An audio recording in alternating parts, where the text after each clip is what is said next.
Some may make you burn out bright.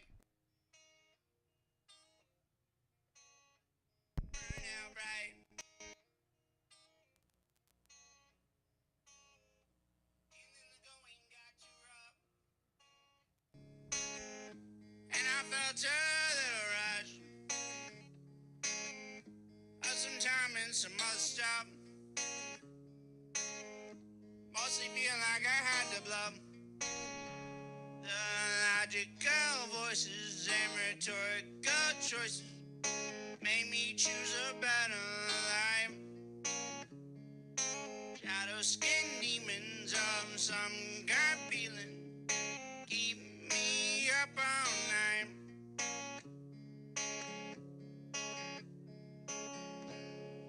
Something to make you burn out bright.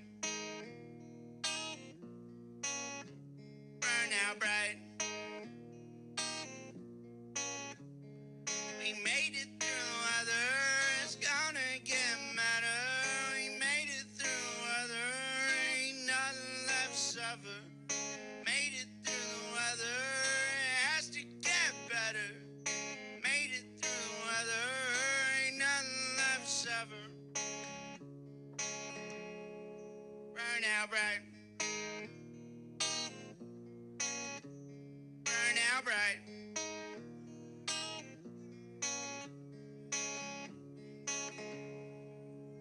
Burn out bright. It's called Another Night.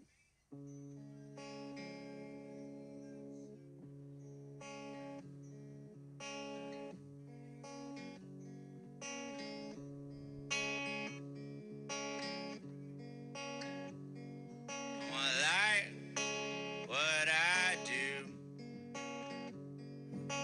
I just can't see it through.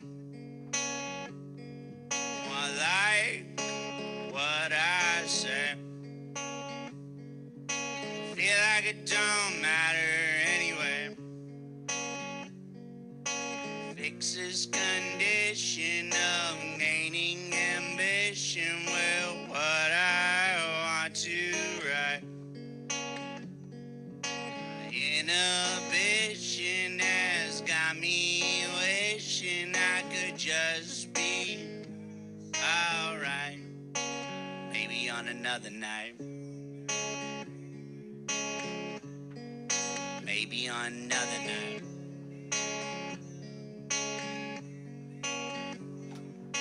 Your help is true.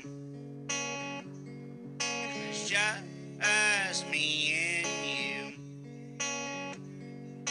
Feel like I'll be okay. See the next day. Your love is worth the wait.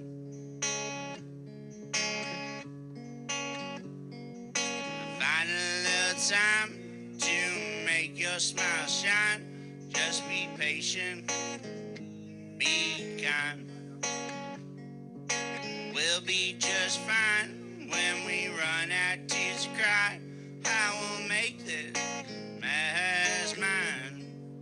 Give me another. Give me another.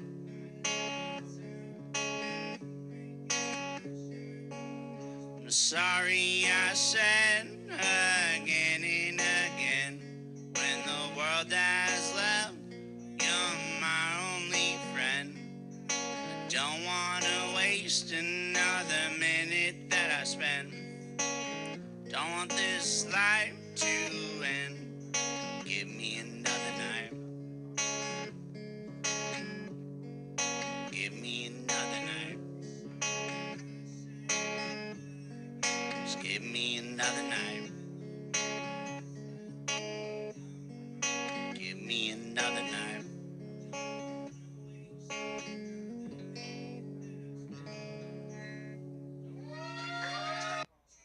It starts with Celsius. Feel like and feel good about. I'm gonna need it. Buys, tries, shoulders, a static hold, the good burn. School pickup, then meal prep. Besitos for the littles. To the station. Recharge. Then the 3-alarm comes in. Calls like these are why we stay ready.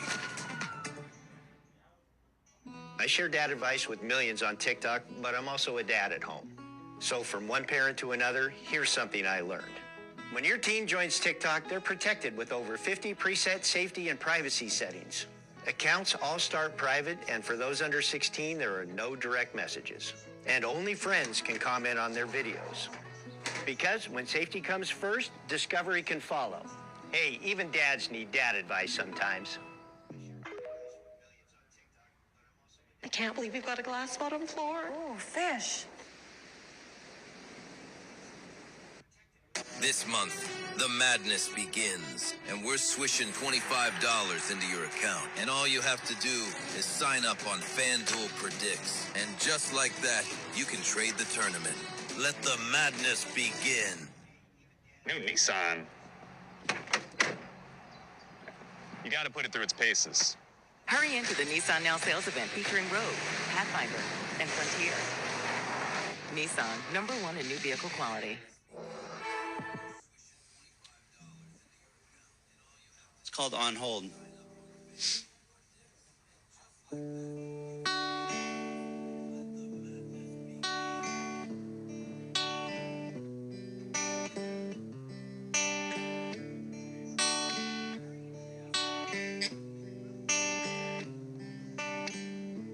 Don't rush your soul. Takes time that you don't even know. You're growing old. You're not alone.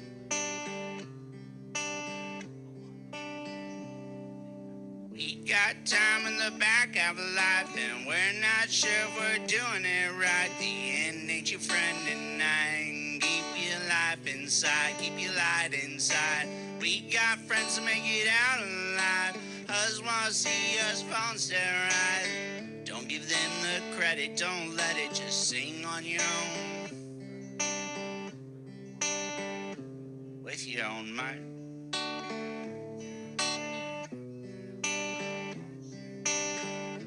We don't need to let go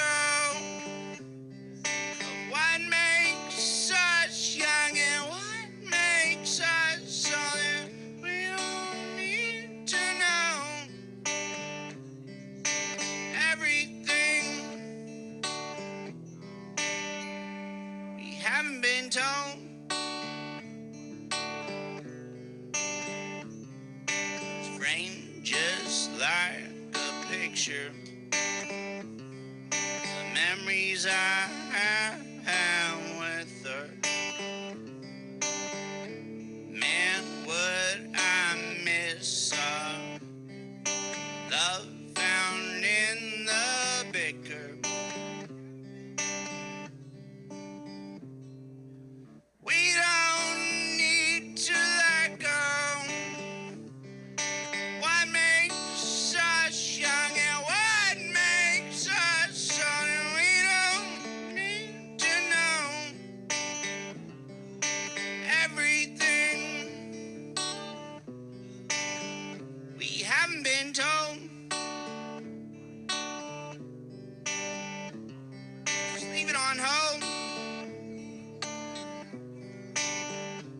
Leave it on hold.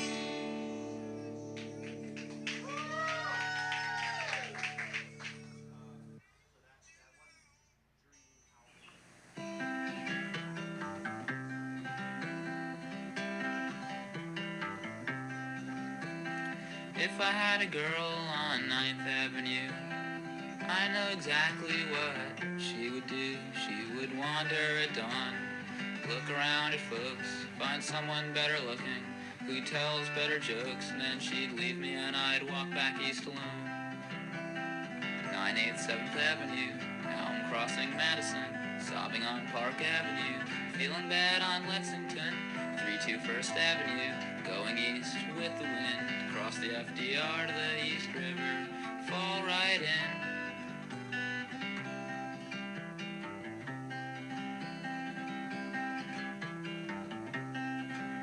And if I had a girl on 10th Avenue, I I know exactly what she would do. She would wander a day, look at all the guys, find someone who's read more books and has bluer eyes, and then she'd leave me and I'd walk back east alone. 987th Avenue, now I'm crossing Madison, sobbing on Park Avenue, feeling bad on Lexington. 32 First Avenue, going east with the wind, across the FDR to the East River, fall right in.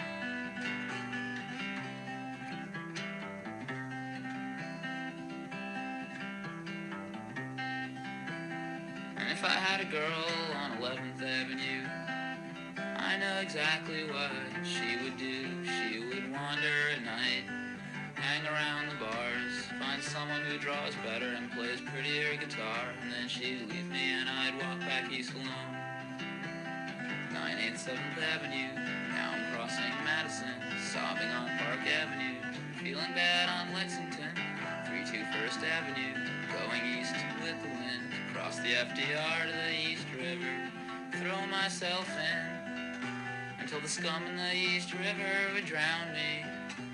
The phlegm and rotten rats would surround me, the shattered cars at the bottom all around me, until I was just more scum in the East River.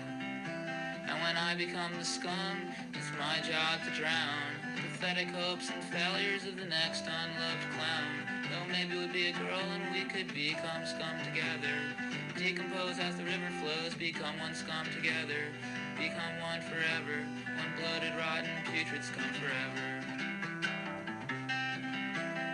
987th Avenue, now I'm crossing Madison, sobbing on Park Avenue, feeling bad on Lexington.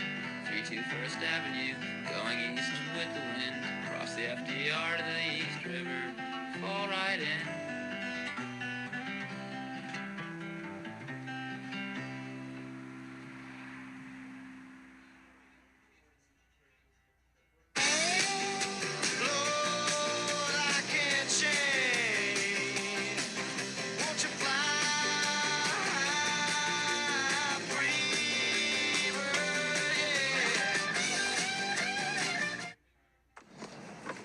This is the one.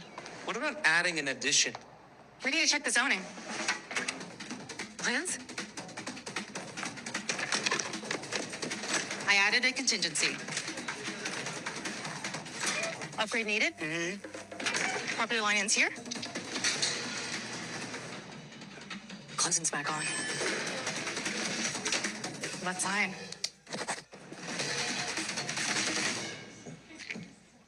Dinner time is already here, stomachs are growling, and the last thing you need is to make a complicated 30-minute recipe. Shop Private Selection at Kroger for deliciously crafted meals ready in minutes. Enjoy globally inspired dinners like our tempura-style chicken. It's juicy, dark meat chicken covered with a sweet and citrusy orange sauce.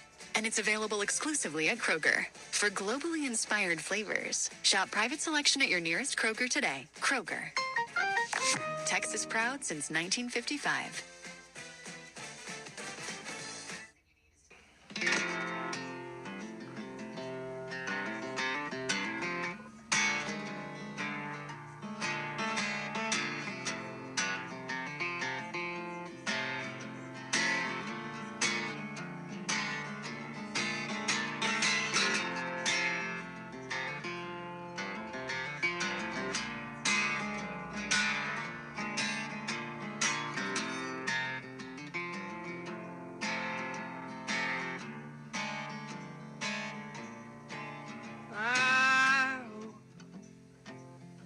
You forget my name.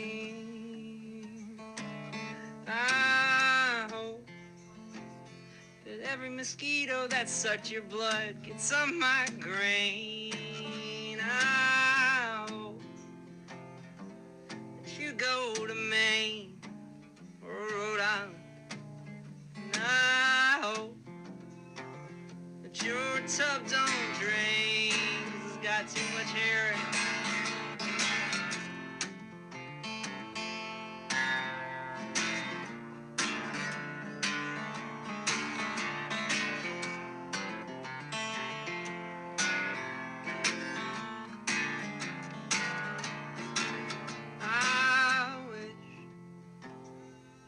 The shooting star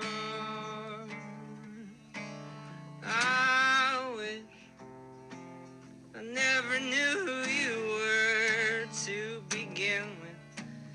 And I wish that every bee that stings you gets to keep their thorns and gets to sting you again. You son of a bitch. 'Cause I'm sick of being tired and I'm tired of being sick. I'm over you. You need to deal with it, my dear. You're in the headlights now.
On my birthday, 'cause I'ma die alone.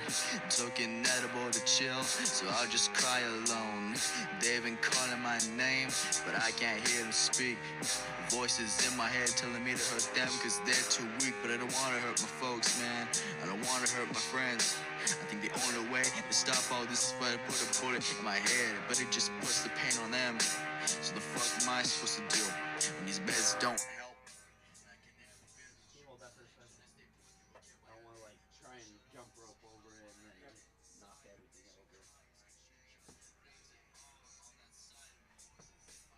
Oh, you got posters and everything? I found that one. I was like, oh shit, I forgot I had to laminate it. I felt bad because I was like in a rush. I wanted to stop by a store for this episode. That day today, it's just not good way. Oh well, I'm wearing green.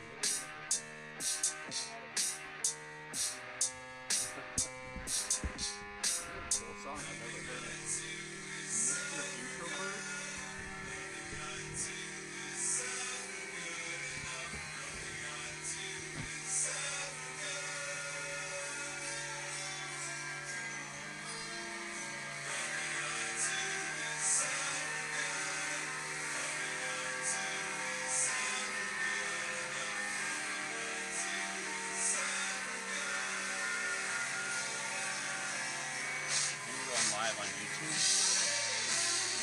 You're going live on YouTube? And unfortunately, Fancy was here earlier. Yeah. And he actually has to take the cord for the other headphones. He what? There's a cord that connects to each headphone. Ah. He took that. So just make sure that you're just like talking to the right to the mic. As long as you can both hear us. I'm okay not wearing them, but... Yeah, just make sure you're like right. And yeah. Oh. Thank you. I like when people say there's food on your face. Right? It like annoys me when people like just let. I'm like, you're gonna make me look like an idiot. I know, right?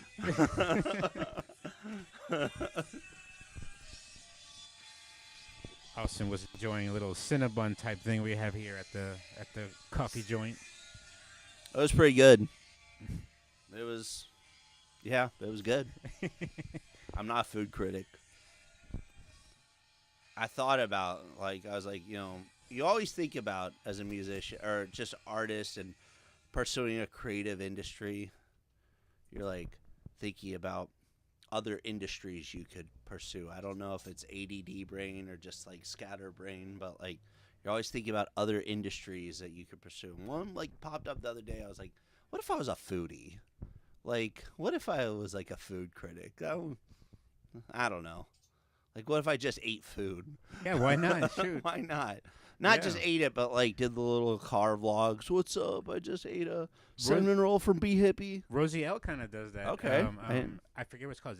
It's like Cute Bites. Yeah. She has a channel. Yeah, and now she's gonna start doing like where she goes somewhere and then her ratings are like roses. So like you get 3 roses, you get 2. You know. Oh, that's pretty cool. Like how good you are. That's really cool. All right, I can hear myself out there. Let me get the. Here we are. Alrighty. Hello. Welcome to Tiny Talk number 23, the Jordan edition, maybe. I don't know. I'm here with somebody that long overdue. A really awesome local artist. Important to me for the music that he's written. There's been a couple of songs you've seen me cover them, and hopefully not torture them too bad. But yeah, really excited to have Austin, a.k.a. Joke in Old Folks Home, here in the Beehive Studio, finally for your Tiny Talk. Sorry. Thank you for having me. Oh, it is okay. It is A-okay. You said Michael Jordan. I was thinking Dr. Pepper. We were talking about foodies. Oh, I right. don't know if you started recording at that point, but yeah. we're talking about being a foodie, and I was like, 23, like Dr. Pepper. You Right. know? I don't know. And Texas. It's in Waco. So, I mean, I think it was made, like, invented in Waco, but. Do you have any ties to Waco? I don't. Sometimes my girlfriend and I will go to the silos, the Magnolia silos. Okay. But yeah, we'll just like Christmas shopping. But they said that would have been a crazy kind of connection if you had some kind of no, to Waco. No. Yeah, I'm actually Chip and Joanne's son. No, that's misinformation. don't give us a strike, YouTube. Like. Right. Well, as I always start these interviews, I see you as superheroes, and I like to get the sort of origin story of your superpowers. And like I mentioned earlier, I love how you write. Your lyrics, they hit a certain kind of way. It is, I guess you can say, sad music, but it's, in my opinion, brought forth in a different kind of way where it's almost easier to take than like a good cry. You know what I mean? Yeah. So I'm interested, as I always start these things, did the words for these things come first, or did the music kind of start first for you?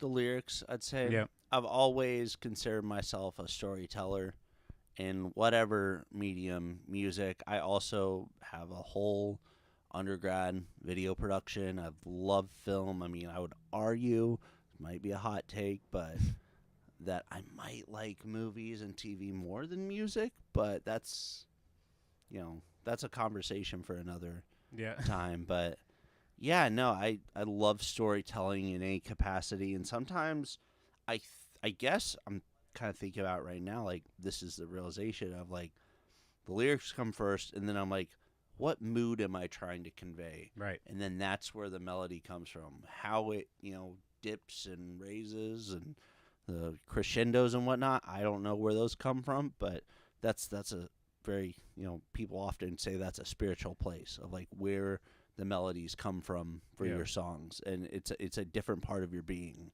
Not to get too, like, heavy or like spiritual. Get heavy. Go for it. But it's like, I think that's just an entirely different, part of you. Just like, you can't put into words like where a melody comes from, but really the best way you can is saying, like, this is the type of place you're in, and conveying the sound of what that place sounds like. You know Gage Cornell, right? Yeah. He explained something like that, where it's like music kind of helps you kind of expand your emotion beyond what you're, I guess, normally capable of. Mm-hmm. So it sounds kind of like that. It's very, a lot of people often say music is very therapeutic, especially with sad music. It can also be, I don't want to say self-destructive, but it can be like self-defeating. Let's just go with that word. Because how so? Well, you write a sad song to get yourself out of a sad place, and sometimes if you're not thinking right, it can kind of do the opposite. I have a song called No Autonomy, where all it makes me feel like a modern catastrophe. All it makes me feel like I can't get off my feet. All it makes me feel like something. I can't even remember my own lyrics right now. But I have no autonomy. But I got no autonomy, and I wrote that in a place where I felt like I didn't have any say or control over my life. And then if you're not careful with that, you almost have to sing the song just as much when it doesn't have power in it as much as when it does. Because when you sing the song when it has power over you, it's like the song is going, you're right, you don't have any autonomy over your life. And it's just a self-fulfilled prophecy. It's just that's when the self-defeating part comes in, but you almost need to like sing it when it doesn't have power over you to remind yourself, you're right. I'm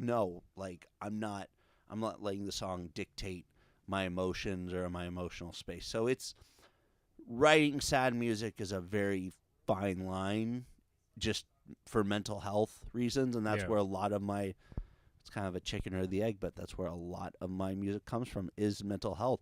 I'm interested how that kind of started, or like how you decided to take that direction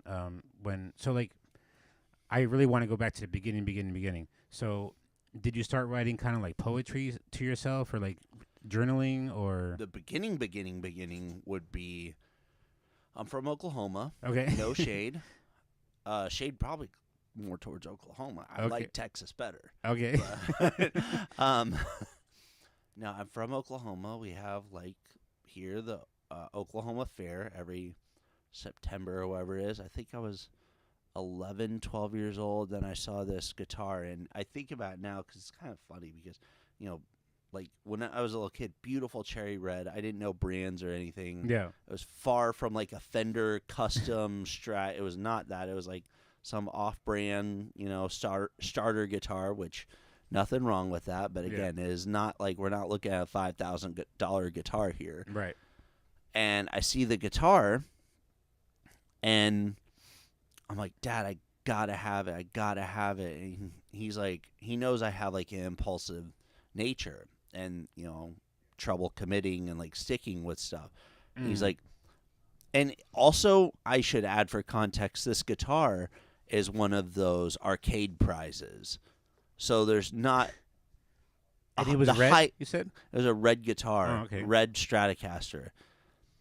Well, off-brand Stratocaster. Yeah. I don't know if Fender would allow me to say it was a Right. Stratocaster. Right. But Strat type guitar, yeah. And I wanted it so bad, but he knew the chances of winning an arcade prize, especially like a high-end like one like that, slim to none. Mm-hmm. And he's like, I will take you by Guitar Center and get you like a starter pack if you commit to this. I'm like, yeah.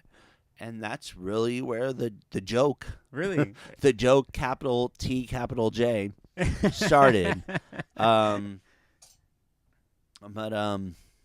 So, yeah. all right, what do you mean? That's what? All right, you mean just in general? That's where your music kind of journey, kind of sort of. Yeah. That was long before. For context, So you if didn't my know how name's to not play- up on there, my name is Joking Old Folks Home. Yeah. Here we go. They'll find There it. it is. Yeah. So this is before you don't know how to play the Long guitar. before. I was you just just wanted starting. it because it looked nice. Yeah, it looked pretty. Yeah. It was just like flashy, whatnot, and I'm like, oh, I gotta have a cherry red. all So that how'd you stuff. get to know her? Honestly, we went to Guitar Center, and I think my dad had he had scheduled it out. He eventually gave up on that, but scheduled out okay, you're gonna practice this, Like and lessons? this Yeah. day, and then eventually he was just like, nah, you just play when you play or whatever. I forget how I developed this. I was 12 years old. Around But end someone of- had to show you some chords, or did you? Yeah, just no, I started teach playing some yourself? notes. I started off kind of like you were talking about before the podcast. John Mayer, I wanted to just shred, Yeah? man. My first concert, I always make this joke because, my first concert that I like to say I went to was AC/DC. My first actual concert was Hannah Montana. But listen, I was in middle school. I was very heavily involved in the Disney Channel Yeah. programs and whatnot. But yeah, so I was into just the shredding. The 80 classic rock was really where I Yeah. Guns N' Roses, AC/DC. Those were my first favorite bands. And yeah, we went to a lot of classic rock concerts. Again, I was into the big hair metal, and I mean, Def Leppard. I think I like Def Leppard. Yeah, no, I did have the CD of the building blowing up. Was it Pyromania? Yeah. Yeah, I think I had that, and it's funny because like I had like a computer class where you like learn to type real fast. I was probably the slowest typer in there. Yet, like on my headphones, I'm listening to "What You Want." But yeah, I was listening to like Def Leppard as I'm the slowest typer in class. So there's some irony to be had there. But yeah, so I'm into the hair rock, the hair metal, and all this stuff. And fun fact, I've seen Guns N' Roses, but it was when Slash was. Hold on, it was when Slash was taking a hiatus, so they had this weird like Buckethead. No, it was, I wish, not even. No. It was like this DJ Ashba or something like that. Okay. I don't. He was very much like, no disrespect to Guns N' Roses, but he was like a knockoff. He was like a 99-cent Slash. Yeah, like he had the top hat on and like the Les Paul, and he was like strutting across the stage. I'm like, dude, you're not. Let's just get someone else. You're not Slash, but. That concert was ridiculous, especially for like a little kid like me. It went until like 3 a.m. or something. Oh wow! I don't know if you realize the extent of how many covers Guns N' Roses does, but it's a lot. I guess. The majority of their they can go on and on for like hours just doing covers. Yeah, I didn't realize how many covers they did. I'm like, I just want to hear "Sweet Child of Mine," "Welcome to the Jungle," this and that. But like, no, it. So was it one of their songs that kind of wanted, like, you're like, I'm going to learn this song? Like, I think at one point I tried to learn "Sweet Child of Mine," but how did you get the chords down? You know what I mean? Like, did you read a book or did you see a video or did someone show you? I started with tabs and it started out with shredding. No, you started off shredding. Okay, excuse me. No, I mean like the licks, like not the. Yeah, I was just. Yeah, it was natural. Whatever. I was just John Mayer, just riffing like whatever. No, it started out with like I wanted to do the solo, like the lead guitar. But I'm saying like you taught yourself like the basic stuff, or like did someone show you? Did you have lessons or? I did have lessons. Okay, Sorry, that was just so long ago. I actually the first guitarist, his name was Chris, and he was a guitarist for Reba. Okay. So that's pretty cool. McIntyre. Yeah, Reba. Oh McIntyre. wow. Yeah. So that was a good place to start. Yeah, shit. I was only like 10 years old, but. Okay, there you go. So all right. And he said something I'll never forget. He said, "You'll never stop wanting guitars. Like there'll always be another guitar." Yeah. I'm like, yeah. Unfortunately, you were right. 20 years, especially when you learn how to play it right. Yeah, I'm yeah. sure. I'm not there yet. Later, but yeah, somewhere around high school, I don't know what it was, but I wanted to pick up singing. I still wasn't writing by this point, but I wanted to pick up singing. I don't really know what encouraged me to, but so I hear a lot of people that learn guitar first is that they just wanted to accompany their guitar playing. Right. So they're that could have been sing, it. Like that could have been it. And I'm still not like joking old folks yet. At this point, I'm still. Oh, we're gonna find out tonight. Stay tuned. I know. Folks. I'm milking it. Do you have an ad break? I'm gonna try my hardest. Look at me. I'm gonna try my hardest. We're gonna get this answer tonight. Maybe. I think I have somewhat of a. Did you pause it? Nope. Okay. Just switch cameras. Sorry. Yeah, allergies, man. Yeah. Yeah, that's actually why I'm on the podcast. Is just to make small talk about. Oh, what about the weather? Yeah, right. It got stupid cold too fast. Yeah. No.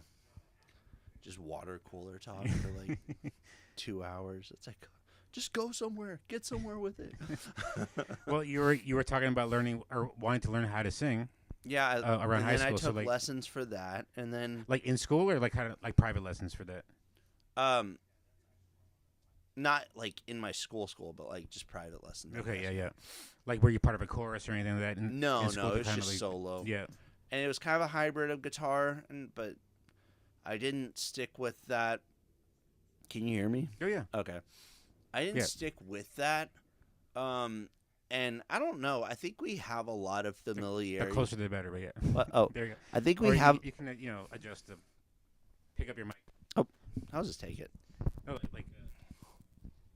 scoot that up. Oh, there we go. Yeah, I didn't know it could do that. Boom. But yeah, I think subconsciously we have a lot of familiarity as artists with a certain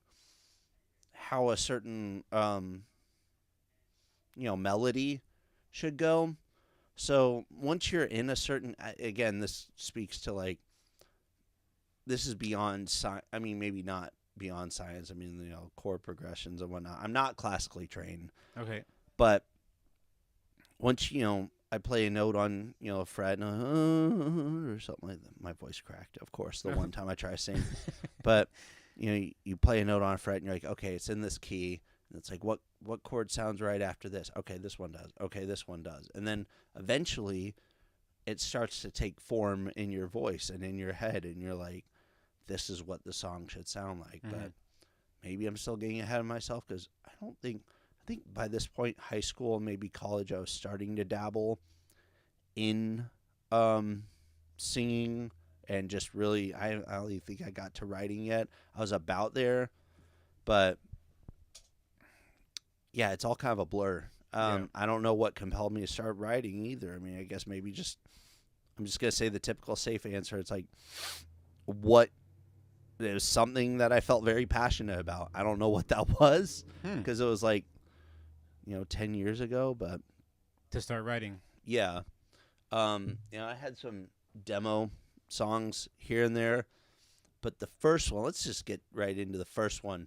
The first one off my last EP or album, I don't know what you call it, but it was called Troubadours.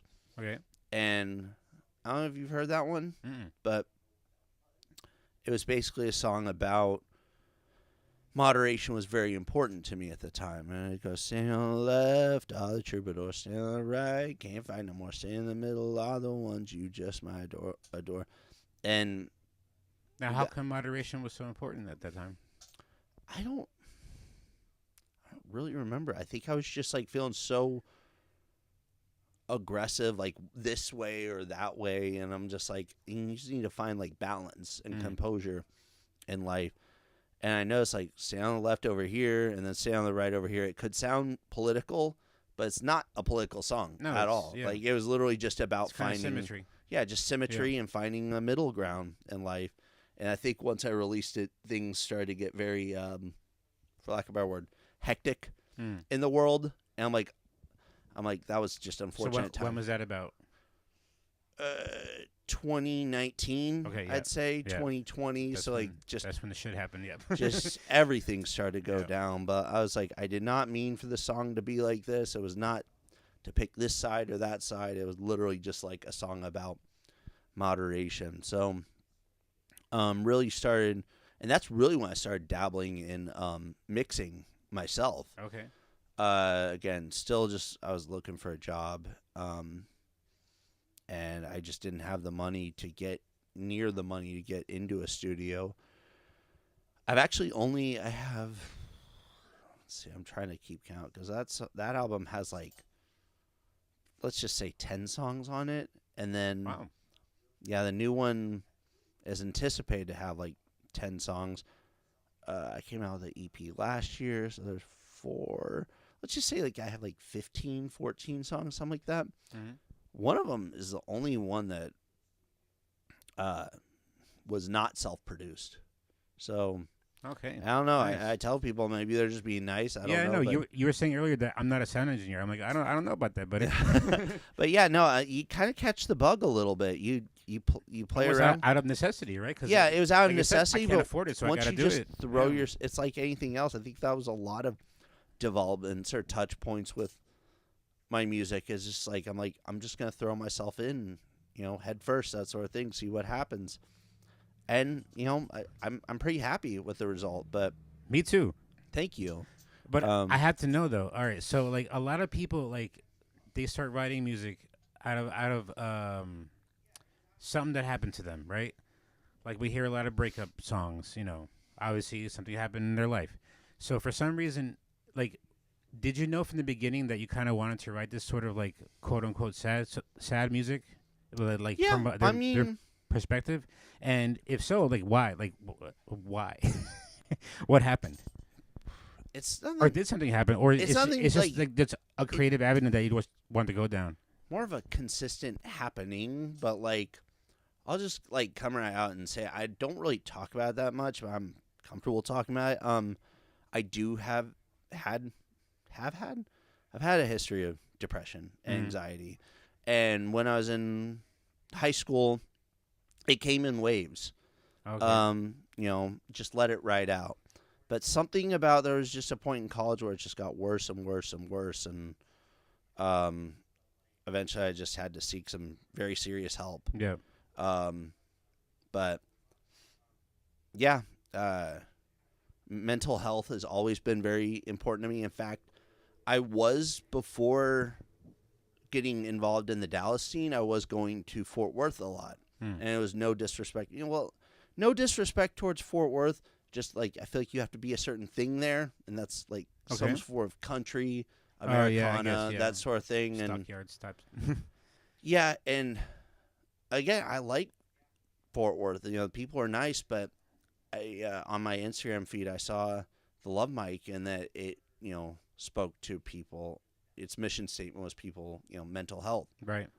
and that really spoke to me as someone who has struggled with depression, anxiety, and now I recently found out ADHD. But yeah, that's another thing that I guess I've incorporated into my music, or has always been there.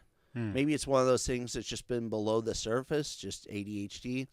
And then you look at the songs, you're like, yeah, that like Another Night. I wrote that before I was like diagnosed with ADHD. So, and I realized, yeah, that's a song.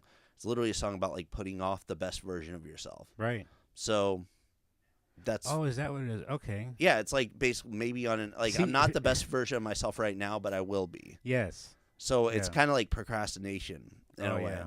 That's why I love that song. and so, and so I realized I'm like, maybe that was always a song about ADHD. I just never realized it. Yeah.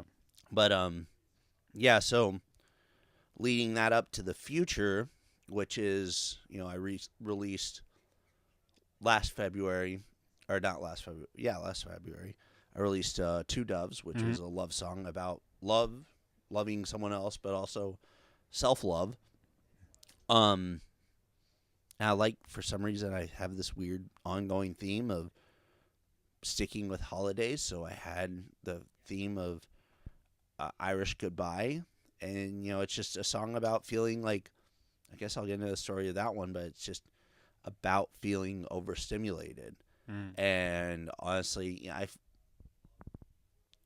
I found out that a lot of obviously, well, not found out, but had a hunch that a lot of Irish songs and Irish like the party song, you think of, it's not just so much songs, but like St. Patty's Day, you think of Like partying, Chumbawamba. and drinking and just like the extroverts like day, just going crazy. And a lot of us are introverts, and it is about that Irish goodbye of just like, no offense to you, but I just don't know how to leave a situation. So I even say I'm going to sneak out the back door and promise you I won't be loud. But yeah, that's a song about just like feeling overstimulated or just like overworked or whatever. And you're like, I'm just going to go. So I wrote it with that in mind. The super hyped up song, ironically, like you're saying, a song for introverts, like basically, kind of get you dancing and stuff. But it's also like, if you listen to the lyrics, and that's where I live now, basically, like this, like kind of like introverted, quiet, it's a great pocket, lyrics, but also like, like let's party, like that's like it's all right. It's all right. Let's have fun. But like also like if you listen to the lyrics, it's like, dang, it's kind of sad. But and I live in I've called it the funny sad pocket. Right. So all that kind of started around college.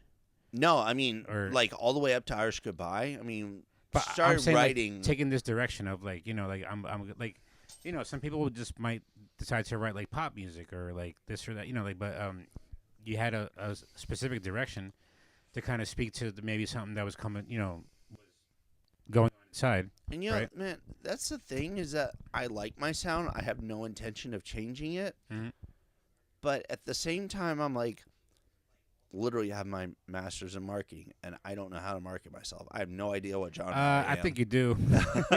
I mean, I do, but I'm like, I don't. You're pretty good at it. Like, just that's kind of the not love-hate relationship, but like the conflict of interest, because I like music where it kind of raises your ears, raises your eyebrow, and you're like, what genre is that? Yeah. But also, especially in the age of social media, when you only get 5 hashtags to use, and right, you're like, 3 of them got to be like a certain genre that you are. You're like, I don't know what genre I am. I've tried indie pop, alt rock, alt pop, folk rock, folk pop. Like, I could probably. Where would you put yourself if you had to, kind of? I know it's like so choose. broad, but like indie pop, indie alternative. Right now, I mean, like Irish Goodbye. I mean, these songs can exist in the same album in the same space, and they will, but be entirely different. Like, you've heard the newest version of Another Night, right? And I'm thinking about doing like an A-side, B-side sort of thing where it's like Irish Goodbye and Another Night are going to exist on the same EP. Yeah. It's just like it'll give someone whiplash to hear like those 2 songs back to back with each other. There's just like especially the way that you had it. But that's I just kind of put out. If you were gonna hear that. Yeah.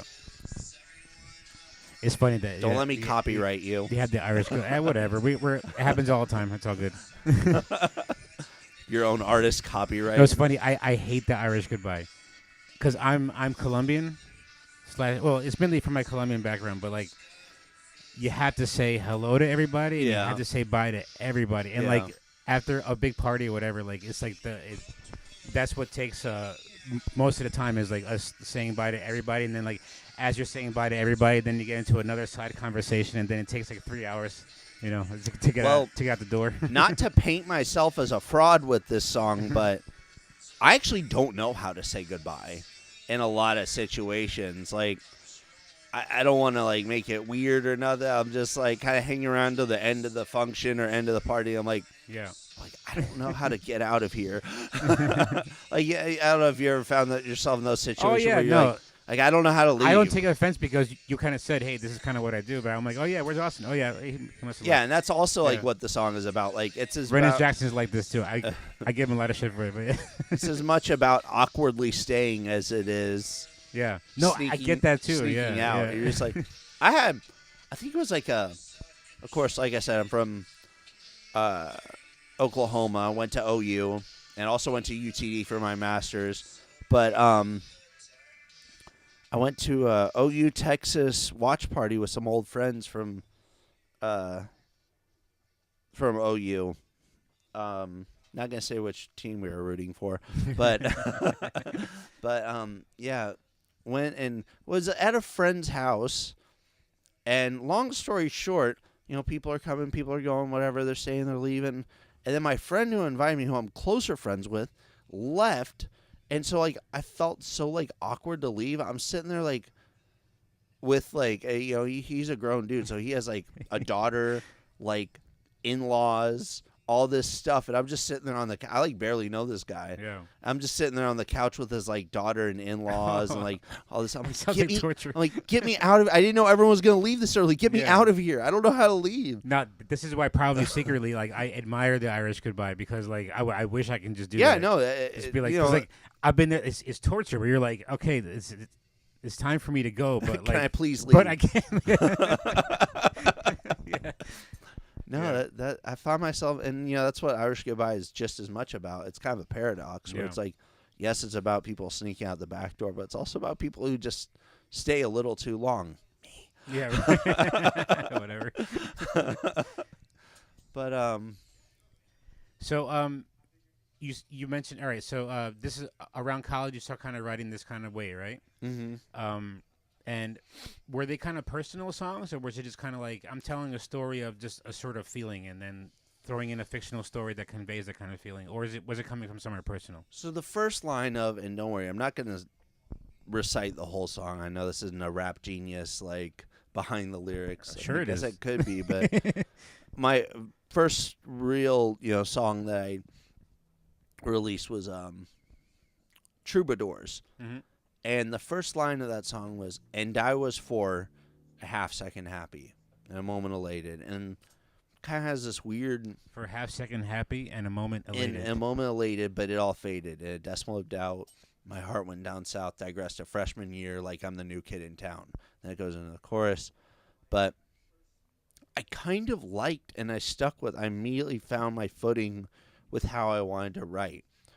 And it's kind of like a movie where you're, or a show or whatever, where you're watching it and you're already like in the world of the characters.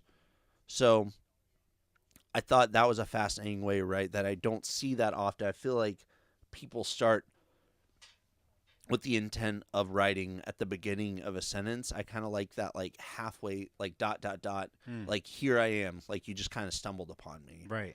Like I like And then writing. we'll figure it out afterwards. Yeah, and we'll figure it out. And I like writing in a conversational way and kind of just like not meandering, but like just a conversational way and just starting in the middle of the story. So, yeah, that was kind of really where I found my footing with how I like to write. Interesting. It's kind of like your kind of love for film. It seems to. This is maybe like a different kind of way that you're kind of portraying that. Yeah, I mean it's very dynamic. Yeah, it's always evolving, but at the same time, it is, but it isn't, because I have a place where I like it and I like it to stay. I don't want to stay like stagnant by any means, because I'll go open mics and I'll play the same. It's always going to be sad music. No. Hopefully not. I hope not. But, yeah, no. I mean, you bring up a great point, because it is reflective of like the life you live. Kind of like I said, it can hold power over you if you're not, conscientious of it. So was this kind of a sort of release for you from what was happening personally to you, or was it more like just like, I don't, maybe you saw it around you, and maybe this was kind of a way to kind of speak to them? I just remember in the grand scheme of things, I needed a sense of moderation in life. I don't remember exactly what was happening, but that was like, I need to not be here, but also not be here, somewhere in the middle. What was that? There was, at some point, something was too much? Yeah, I was just like, I feel like if I go one way, I can just be like super hyper aggressive, like this way, but I go this way, be super hyper aggressive this way, and I just kind of want to live in that, ultimately strive to live in that kind of middle ground, that like just neutral. That's a lot of self-awareness. Yeah. Just balance, really. Yeah. So yeah, I made that amongst some other songs, and they're streaming if you want to listen to them. It's called The Rough Stuff, but on Ableton, and and then a few years later, I started writing more stuff. So I'm kind of on the second round of my music, my original music. At some point, you wanted to put yourself out there, like releasing things or going to open mics, like the Love Mic, right? Right. So what kind of made you say, all right, I have it, and now I got to start putting this out to the world? I started out in, like I said, Fort Worth, and I'm sorry if I'm being vague. I mean, it's just like... No, it's okay. I'm trying to remember what, like, compelled me. I have a history of being, like, impulsive, so it's just, like, kind of like, I was just like, did someone encourage you to say, hey, man, you got something cool here, I don't know. I mean, I think not sound cocky or arrogant, but I think I have something cool. No, you do, yeah. Thank you. But like most people, like they would, somebody tells them, I'm like, hey, let's just kind of try this out, see what happens. I've always been nice like that, like jump in head first, see what happens. And like I said, I don't know, no falling out, no bad blood. In fact, I still go Fort Worth. Mm-hmm. But yeah, I saw like the posting for like Love Mic, and I think they were already, or Jan was already a few years in by that point, but to running Love Mic, I think this was... Do you remember when your first time was there? I think it was like beginning of 25. I want to say, or Okay. maybe like end of 24. I bet you I have some videos somewhere of your first time Oh, there. wow, that'd be crazy. Because we were there about that time, like But, 24, 25. Yeah, I'd love to find one of my first videos, but All right, so what was that like? Because that's at the Sundown at the Granada, or was, intimidating in my opinion. I mean, not being an artist like this, but you know, it's a whole different energy because people are just so, for lack of a better word, just so quirked up. Yeah, Just quirked up, dancing around and stuff. That's and a great way to put it. Quirked like, up. When you picture we are so quirked up. your own music, That's gotta and- be a T-shirt. I'm corked or something. When you picture your own music, you picture like sad and melancholy, like I'm so sad and like all this stuff, and then you see people like Kuzo who are just right. oh shit, just dance around. But going, that song, that's go. a sad song. It is. Well, Okay. I was just saying like a party song and like No, you know- it is, but like it's so funny. For his Tiny Talk, he talks about that. I didn't know it was called Japanese Peace Treaty, and I was like, what? And he goes, because that's actually what, in his opinion, is what really ended World War II, or kind of was the Oh, pause. wow. Although I think technically it was the Treaty of Versailles. Yeah. But it was the Japanese Peace Treaty that kind of like ended the big conflict, right, with the nuclear bombs and stuff. And that he was saying that he wrote that in a time in his life where everything was like going to shit. Like it was one thing after the other. Like if you listen to the words, like I fell in love with dancer. Oh shit, and it's like that something happened. Oh shit. That he was hopping from like couch to couch, living in his car, kind of stuff. It's like the oh shit. It was like life being like oh shit. And that it was called Japanese Peace Treaty because it was kind of for him coming to terms with the shit. It was like either it's gonna kill me or we're gonna like go past it. So it's almost kind of like finding this sort of balance, kind of how and like Another Night or On Hold is kind of like. Yeah, not to get really heavy, but it's like I said, I have. Wow, had, you and Kuzo have something in common with there. It's kind of I've interesting. had I have had depression and anxiety and stuff in the past, and I feel like a lot of it is coped through comedy and music, and so check on people. Actually, I'm releasing a song. I was working, I was talking with Hayes. Okay. And you know him? Oh shit, yeah. Yeah. And he just he reminded me just to not just ask for stuff from people, because you can't get like, hey man, can you listen to the song or whatever. And he kind of said something like, I'm doing fine, like thanks for asking. Almost, I was like, man, I felt bad because I was like, you gotta actually you can't just be in your own head and be like, hey, can you do this for me, ask favors. You gotta check on people. So I'm releasing a song around May. I may get him to duet on it, but if I can. But it's called "How You Doing, Man." And I think I sent you the lyrics, but yeah, if I'm looking forward to that. it'll ruin people. Yeah, but if Hayes is on there for sure, man. Yeah, and I was just. And it's the best thing too. Yes, it's just a song. It freaking breaks her heart, but for some odd reason, it's soothing or it's comforting or something. Well, it's that's just what I was going to to mention. Checking in on people. But That's it. That's one thing that I've noticed about you is that your music is it's reaching into this maybe sad part of your being, but it comes from a place of healing or wanting to heal. Yeah. I try to go for that very cathartic. You have a big heart. Thank you. It really comes across, especially the I'll say the first time that I really noticed it was when OP Productions was first doing the Love Mike stuff and doing the videos. You asked for one of your videos, but you specifically wanted the audience reaction, the applause, because you wanted that as part of the whole thing, not just your performance. And I was like, oh, this guy really cares about it's a different kind of heart. Most people kind of be more, I guess, selfish, for lack of a better term. It's just give me my performance. I don't really care about the audience clapping, because we were capturing the audio direct from your mic. So getting the actual audience, we had to get different video, and then we splice it all together and blah blah blah. But the fact that you wanted that in there too, and I think that's why I guess it's maybe a good segue to this DFW Covers Others night that you came up with. That it was born, like I say, it came from your mind, but out of the heart of the Love Mike. But yeah, let's get into this creation, because for me, it's one of it's one of the coolest freaking ideas, and amazing that I don't think it's been done before. Like I say, if ChatGPT is correct, it's the first in the country like this. But yeah, so it was. Yeah, you made a video in your car like you do because you're actually a genius marketer. You have your niche there. Thank you. You made this great video after One Love Mike, and you're like, "Hey, man, we're this is a great community. What if we did this?" So like, I still remember I had a. Of course, it was Throwing Stones that was stuck in my head. Of course, it was. But it was that in a Haley Marie song, "Hungry." I don't know if you've heard it, but yeah, it's good. Was it "Hungry"? I'm trying to remember. It was definitely Haley Marie. I think it was. I know it was Haley Marie. I just didn't. For your attention, honey. I know the song. I just couldn't remember if it was out.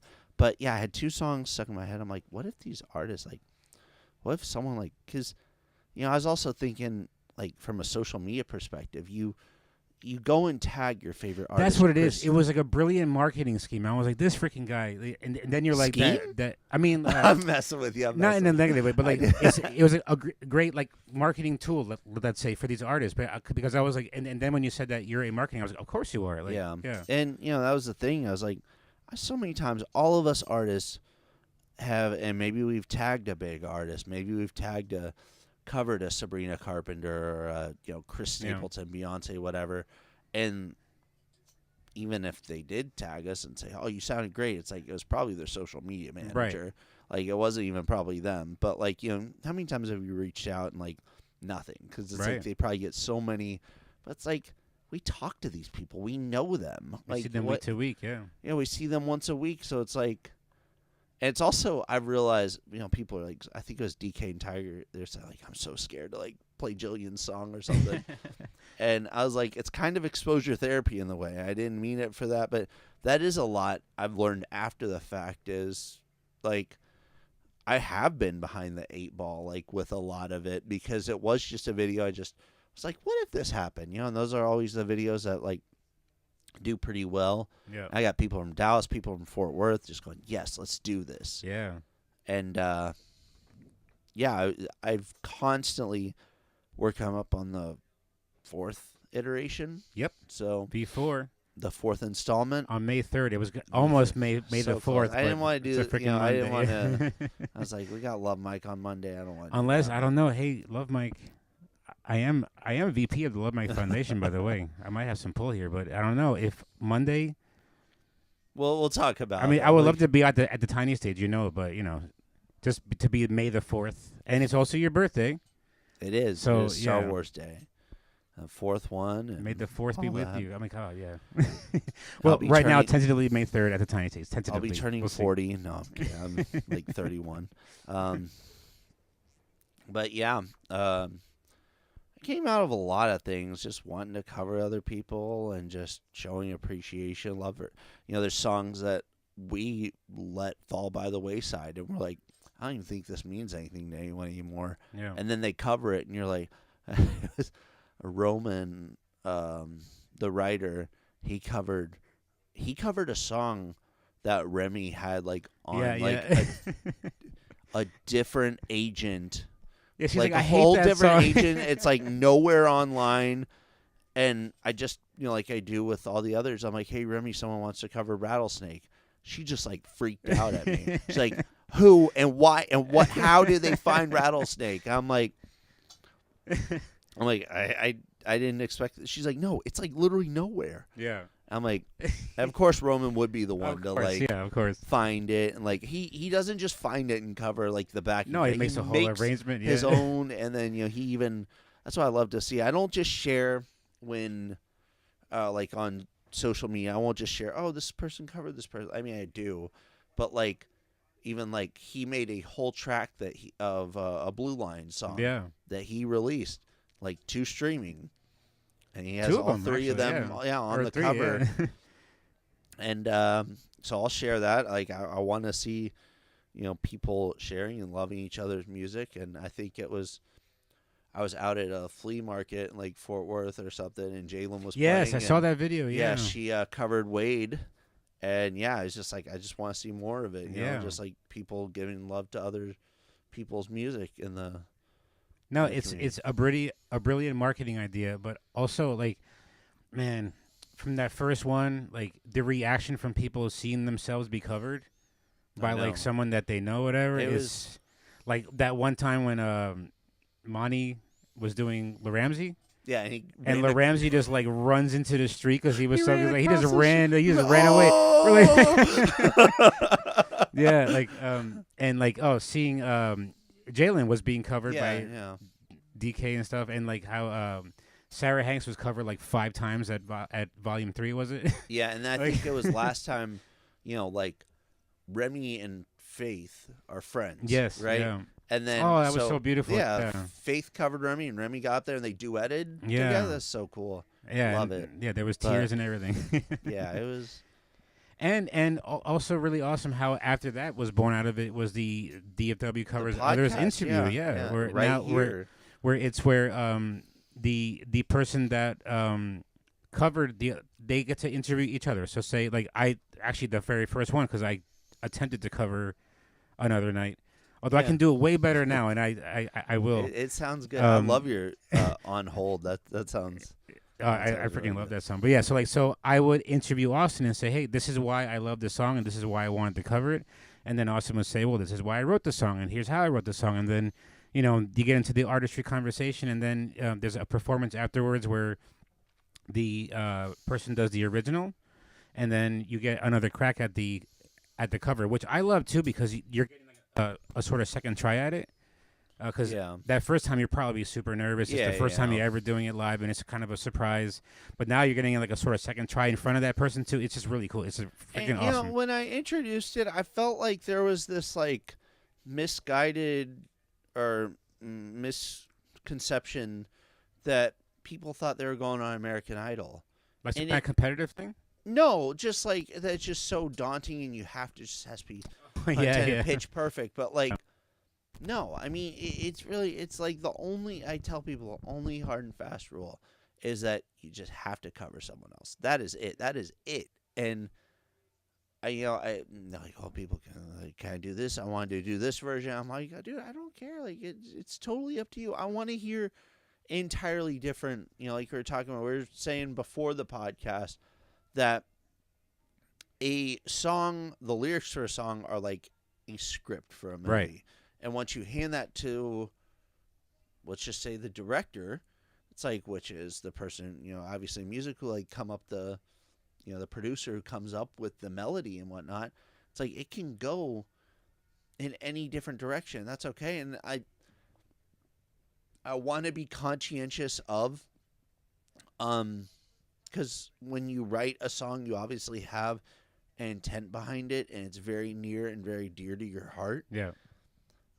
And I want to be respectful of that, but also like I covered Wade, and he did a breakup song, and it's just him like just spilling his guts, just like hard on his sleeve, super fast up tempo. He's just letting it all out, And I think that is a nuance to like a relationship, like especially fresh off the heels of a breakup.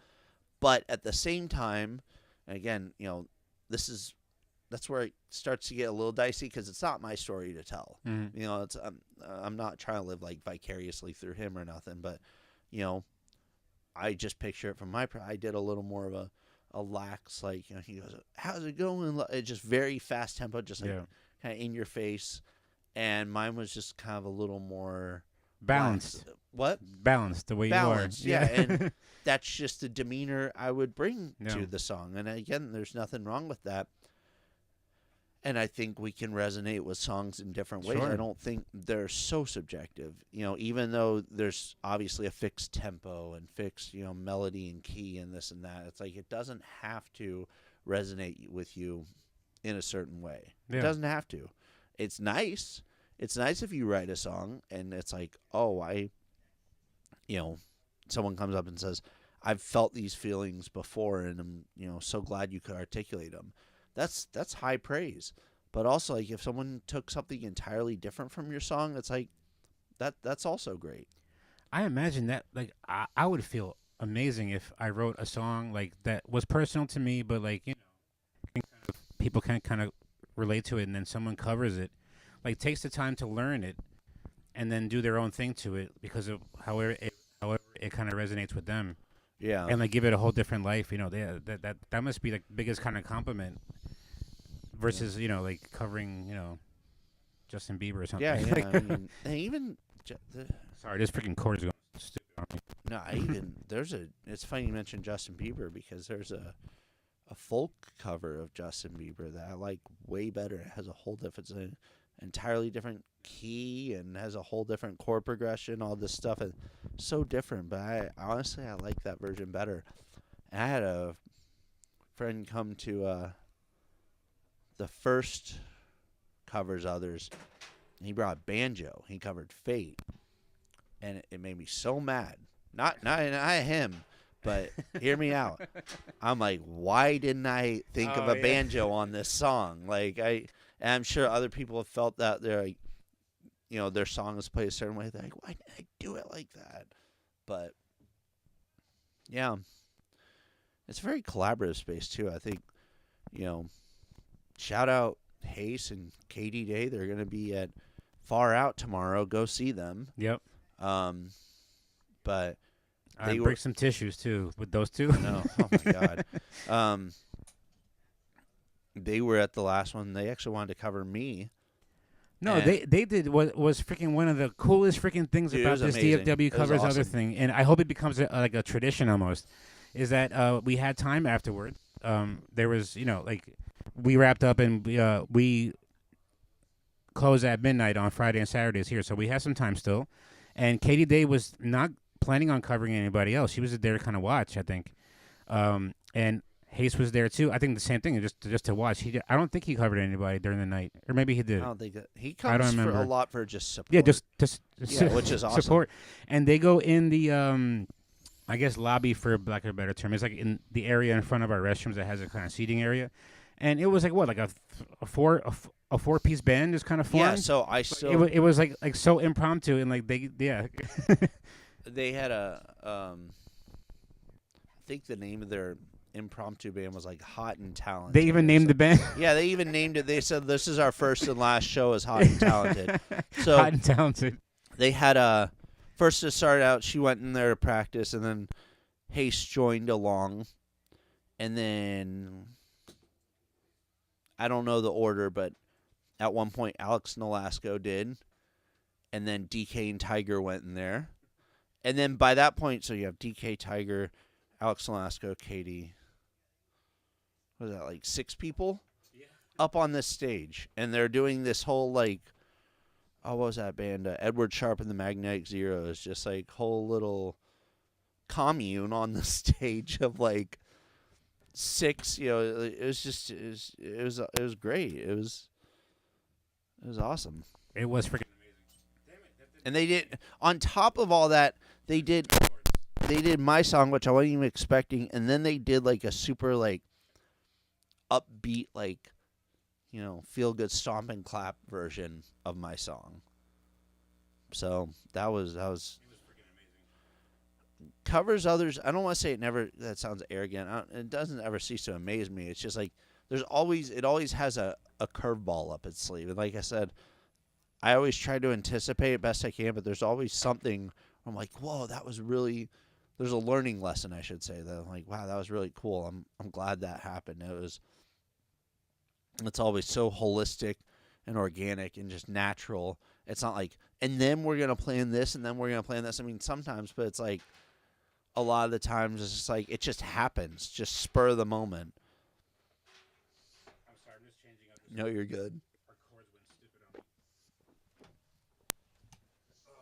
That's better. Hello, here we go. That's much better. Yeah, no, it's freaking amazing, and I think it's because people get inspired by it. Like they're like, oh, I'm gonna do this cover, and then they're watching all the other covers happen, and they're watching all their reactions. They're like, you know what, I want to do something now too, or like, it's the whole reason why there's gonna be a volume 4. Yeah, hopefully a volume 30. You know what I mean? Like, I just want to keep going. I'm not like, oh, it's gonna end at 5 or 6 or whatever. I'm just like, I just want to keep going as long as it can. But No, I want to lose track of how many numbers Right? there are. Yeah, like that'd be nice, yeah. cover. I don't know. We're on covers Yeah. other something. No, yeah, I'm planning something kind of cool Oh, I'm for excited. for Volume 4. I'm excited. You better have something I'm- up your sleeve. It's my birthday. Oh, I have. Yeah, I know. I have. Yes, I have lots of ideas. No, but it's freaking it's an amazing idea. Something to me like so beautiful. Like it came from such a really nice place.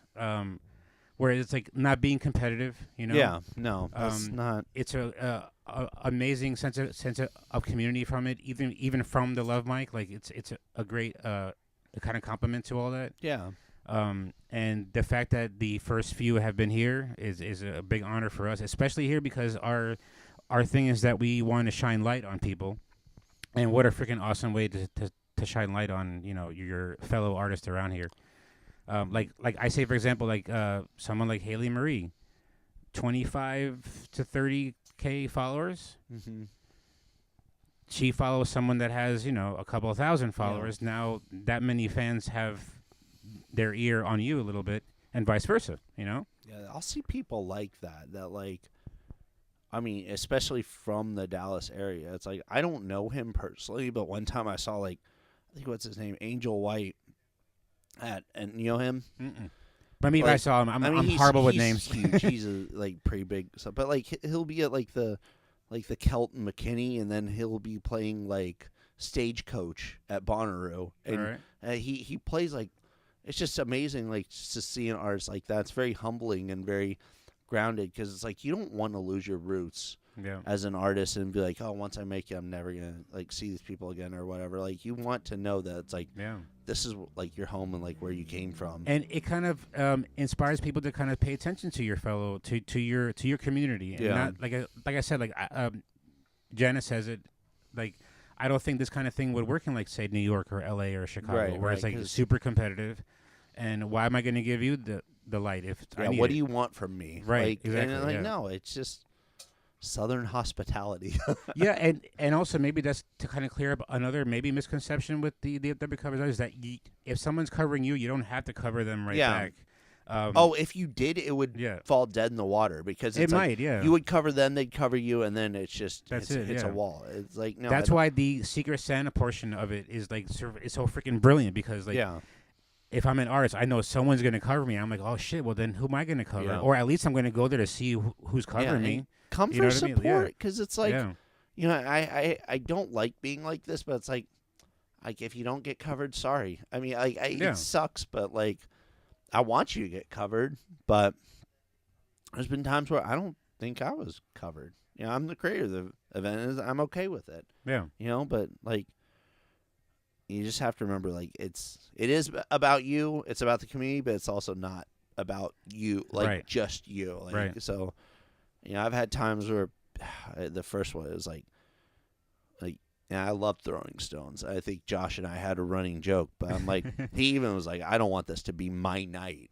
And I was keeping a spreadsheet, and 7 people were going to cover throwing stones. I'm dude, I can't in good conscience let it just be just your night. Yeah. So it's I want everyone to get covered, but I don't want it just to be a one person's Yeah. It was they were covering Sarah Hanks' song "Eternity" last time. 5 times. 5 times. I'm it was what? 2 songs, 5 times. I was what is happening right now? Hey, but that happens, and maybe okay. I think there's always going to be an element of competitiveness in anything that you guys are doing. All right, I say you guys I'm again getting into my soccer brain because I see you guys as soccer players because that's been my background and that's what so I guess you can say specialized in getting people to kind of go ahead. There's always going to be that, and that's all right. And maybe that's a good thing. With this one is we'll say if something bothers you about Sarah Hanks being covered this many times, look into that. Yeah. And maybe hey, put out something or get yourself out there because there's a reason why she was covered that much, or the Josh Stone, and then great songs, but they're out there. They put themselves out there. So then then if ask yourself, why am I not being covered? Then hey, maybe I have to get myself out there. Maybe I have to be kind of part of the community a little bit more. Yeah. They hear me a little bit more. You know what I mean? Let me ask- Which is all good residual shit from it. You know what I mean? Let me ask you something. This is a whole leading. When you were in soccer, the guy or girl or whatever Mm-hmm. that always wanted to make the goal, how did you feel about them? They were the player I had the most problems with. Exactly. Yeah. You got to pass the ball. Yeah. You have to pass the ball. Yeah, I would sit their ass if they wouldn't. Yeah, like, and that's the same thing with covers others. You have to pass the ball. It's like That's a great way to put it. Yeah, you have to. It's tiki-taki. It's just saying soccer. But, you got to do the tiki-taki. Yeah. I don't know what the equivalent would be. It's like, I guess the equivalent would be like, oh, I'm going to get covered the most times or whatever. It's like, no, you like, sit down. Like, no, like, that's not Be the humble. point. Yeah, exactly. But, like, that would be the person who wants to score the goal as much times as possible. Right. And maybe, like, Sarah, she did score the goal a lot. But she wasn't, like, coming to, like, I'm going to score the goal so many times. She's very humble. Or, like, Josh, he's not like, I'm going to score the goal so many times. Like, no. It was, you know, and people, you don't get mad at the player who scores the goal. Right, because they scored. Yeah, they scored. Yeah, awesome. But like, you know, I don't know. You gotta pass the ball. Is all I'm saying. Yeah, that's a great way to put it. In soccer, we call it. There's a drill called the rondo, that is just basically you're in a circle and you're passing the ball like basically as much as possible and try. It's kind of like keep away kind of stuff. But yeah, the more you pass the ball, the better the whole team is. Yeah. And that's the cool thing about it is that it's maybe something that's really unique. Is that maybe it's because I'm around all of yous and like this, a certain amount of you, but like it feels like a team. Like I haven't been back to New Jersey or New York in a long time, especially not since I've been involved with music here. But when I go back there, I'm gonna feel a little bit sense like I'm like repping a team. Yeah, like I'm repping Dallas. I'm repping DFW music. I thought of it that way. You know what I mean? So like, and cool. like they're all in it. Like there's like I see like positions. Like there's a Remy Riley as a forward. Yeah. Haley Marie is a great winger. Sarah Hanks. Sarah Hanks is a CB like all day long. Like Would that be into interchangeable with like soccer. genre or like what their genre is or? Yeah, or maybe just like their artistry. Yeah. But yeah, But I see it as this kind of big team that kind of like it lifts, like the owner here, Johnny Appleby, says that high tide lifts all boats, kind of thing. Mm-hmm. So this is just a great way to kind of actually exemplify that. Yeah. And man, it's just a freaking fun ass night. Not for It nothing. is. Like It aside from all that, it's just a fun night. Especially because you don't know who the hell's covering who until they get on the stage. Right. And it's so awesome to see the reaction of them being covered there. Yeah, like. It's the greatest. It's fun. It's one of my favorite nights, but it's congrats on that, man. Yeah, thank you. I'm like I said, I'm always playing catch up with that because like I'm always learning something new and like what. But I also, for the same token, I think it has like a good structure. I don't think it needs to be anything. Kind of like if it ain't broke, don't fix it. Right. I'm not saying it's like perfect or nothing, but like I don't think anything really needs to be like, oh, we need to change this up or whatever. The theme of you is balance.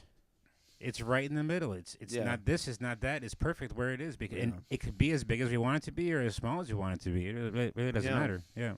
Yeah. But I guess there's a difference between hopes and expectations. I don't have like high hopes like, oh, it's like the goalie thing. Mm-hmm. It's like, I got to make a goal. Yeah. It's like, because then you start to think, oh, it's got to be this, this, and this. And then you start to romanticize it. I don't know. And then, okay, it's not terrible to want to score a goal. You know what I mean? Like it's a good mentality to have, and it makes you think about how do I navigate this field to get there? Yeah, that's a good thing to have. And then once you score the goal, other people see you score the goal and they go, oh, I can do it that way too. Oh shoot, I can go that route.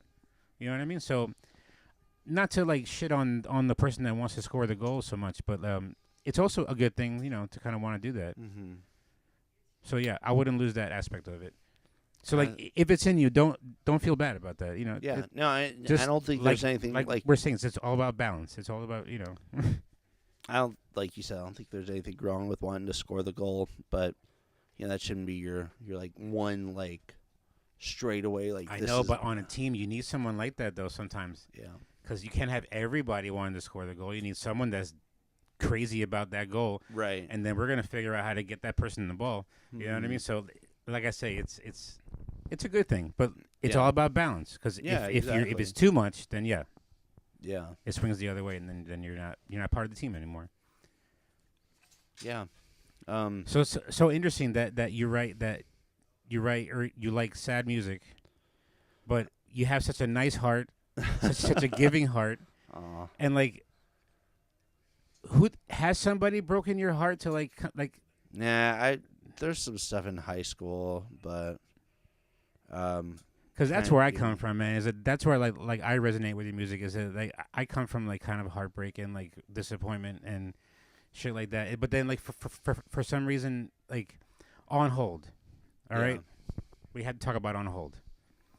It's a very special song to me, and I Thank only you. realized it like kind of recently. So if people have been following the Tiny Stage Instagram, sometimes it started I don't know, maybe a year ago. I didn't do it a whole lot, but I would have these thing called tiny speaker sessions, where it's my process after a show. I usually break down the stage by myself because I tell everybody to go home. It's all good. I'll do it by myself because I take my time. Because during the shows, I can't really listen to it like the way I want to because I'm busy doing a lot of shit. Sure, you're on kind of not autopilot, but like right, just kind of like just moving you're all around. My goal is to make sure you're having the best show possible. So like that takes there's a lot of moving parts with that. So like you can't really sit there and just like chill and listen to the Yeah. music so much, sort of, but whatever. But as I'm breaking down the stage, I'll replay the audio because we can record your stuff while you're here. Replay it back, and then that's when I'm really listening. And for some odd reason, your first Tiny Stage session which I know now was July. What does that say over there? 15th. Oh yeah, I forgot. Yeah, I found the poster. It was this past July. I only did this, I think, less than a handful of times because something grabs me about a song. You know, I did it with a Lizard Queen song, Adrian Tripp, You. I think DM Rice was another one. Archive was another one. But for some reason, that song, because I was playing your whole set, right? I'm not sure if On Hold was your last song. It probably was because the way you structure things. Yeah. But I'm listening to, and it made me stop what I was doing. Wow. And like listening, and I was like, oh crap, let me rewind, and I'm gonna do a little video and I don't do those videos for any kind of other reason, really, is that I can listen to it later in the car, because I didn't want to take time to rip it from the SD card and download it and do this and that. I just want to listen to it like right now, kind of shit. You know what I mean? So giving away my age, this is what we used to do. We elder millennials, this is what we used to do to record singles back in the day. You would just put up a tape recorder next to the radio. Whenever your hit song came on, like on the top 40 or whatever, you would prop it up, and it would be some crappy recording, but you had it, and you didn't have to pay for the whole album. So I was kind of like doing an ode to that, I guess. But it was whatever. But that song really grabbed me, and yeah, for the lyrics and also the way that it is played is very like a slow, like it's maybe because I was like doing something like busy and then it kind of slowed me down. But it was at a significant period. It was around July, right? That was a significant period in my life, especially in this OP production. It was OP Promotions. It became OP Productions. It was significant things happened around that time. Mm-hmm. I won't get into it out of respect, but hard, some pretty difficult things. Mm-hmm. I started to slip back into some bad habits. You know what I mean? Yeah. Because of all that, I guess. I don't know. I hate giving that the excuse, but whatever. That's the truth. But that song really grabbed me, and I didn't know what the song was about. I haven't talked to you about it at all. It was your first Tiny Stage session. You know, I didn't really know you the way I know you now. But I remember recording that, or I did record it. I didn't remember that I recorded it until recently, because you came back and you played it again, and the same thing happened. I listened to it again, and I was like, oh, this song grabbed me again. And then I was going back through old videos, and I was like, I did a freaking Tiny tiny speaker session with the same song at the same, and then like when I'm listening to it now, it was kind of like at the other side of this shit, for lack of a better term. And it was like such a, and at that point though, we've talked about it, where you said On Hold was kind of like this accepting of like, but not a bad accepting. Right. That it for me it was like a breath of fresh air. You know what I mean? Mm-hmm. And how interesting that I saw this video. I'm like, wow, it hit me that hard that I took the time. And not for nothing, I look like an idiot when I'm doing those videos because I have my phone up next to the speaker and I'm probably doing like 3 takes of it. Mm-hmm. And people are driving by probably like, what the fuck is this guy? So like I'm like, so something compelled me to do it back then, and then I totally forgot about it. And then it came up again on the tail end of this kind of thing. And On Hold, if you haven't heard it, do it right now, or not right now, after the show. But Tiny Stage session. That's the one that's out right yes, now. live at the Tiny Stage. It's, for me, it's like I say to people, it's like when you feel like the end is there, like, or like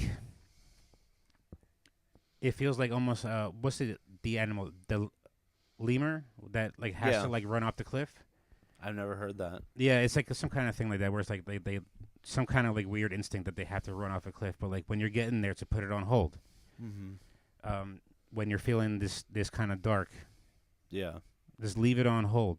And like that was such a like I'm doing it now, like it's like it makes you breathe for a minute because you're in this shit, and it's so your mind is all over the freaking place. But I love it how in this conversation it came out that like you're about balance, you're about like being moderation, settled in moderation, right?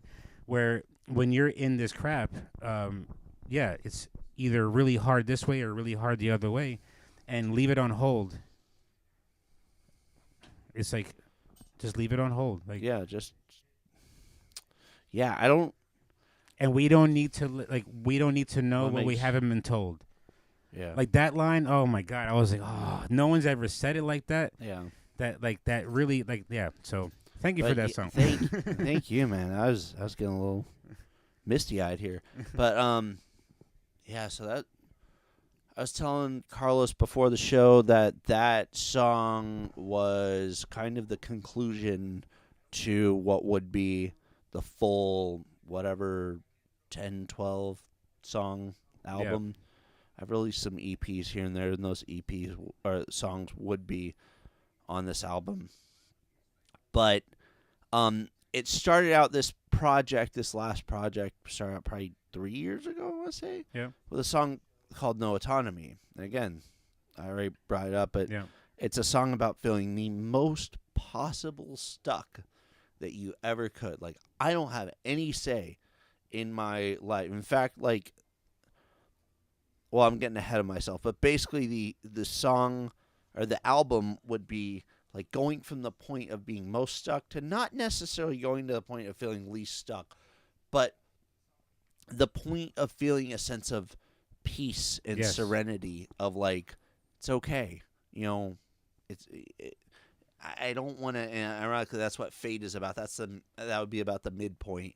I don't have these tracks exactly laid out, how they would, play out from, song 1 to song whatever. But Fate would probably be the midpoint where you start to have that light bulb of like, okay, like, it starts to get a little fatalistic, but like it'll happen when it happens. And I know some people might call that a cop out, but like it really will, because like if you keep forcing it, especially like music, being a musician, it's like, well, it's got to happen now. It's like, no, or anything. It's like everything is such a process, and that song, it's about the alcoholic's prayer, like the give me the serenity to, this and that. But that song is about serenity. On Hold is about serenity and just finally letting yourself, and not in the darkest of ways, but the lightest of ways. Yeah. Just succumbing to that. I shouldn't say succumbing. That's the dark version. The light version is just surrendering, because they're succumbing and they're surrendering, I'd say, to that, like, it's going to be okay. Like, that I don't know. hopefully I'm not. This is getting to a really dark place, but like, No. Yeah, just surrendering. Like, it will be okay at a certain point, and you just have to keep going and just know It's that the it'll concept be okay. of this too shall pass. Yeah, this too shall pass. Sort of. Because I see it as like, because you're a film person, right? So the picture in my head is that like I'm like pacing down the street or something, like, because like I'm in Smell the this roses. shit, but then like all of a sudden, like, you know, like you just kind of stop for a minute, like just for a second, just kind of stop. Yeah.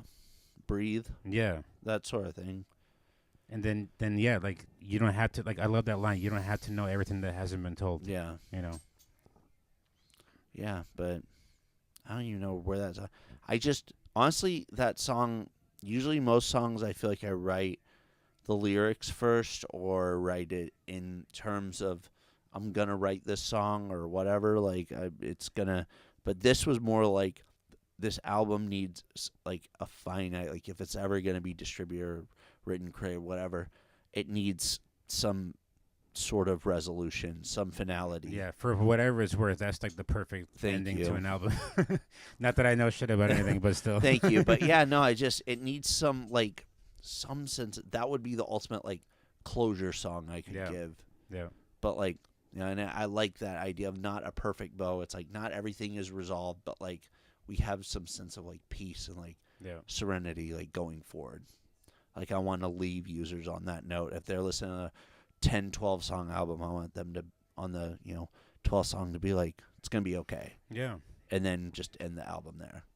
That's freaking awesome. So where does Irish Goodbye fit in that album? Dude, Irish Goodbye is just a party song. Yeah, right? What to say.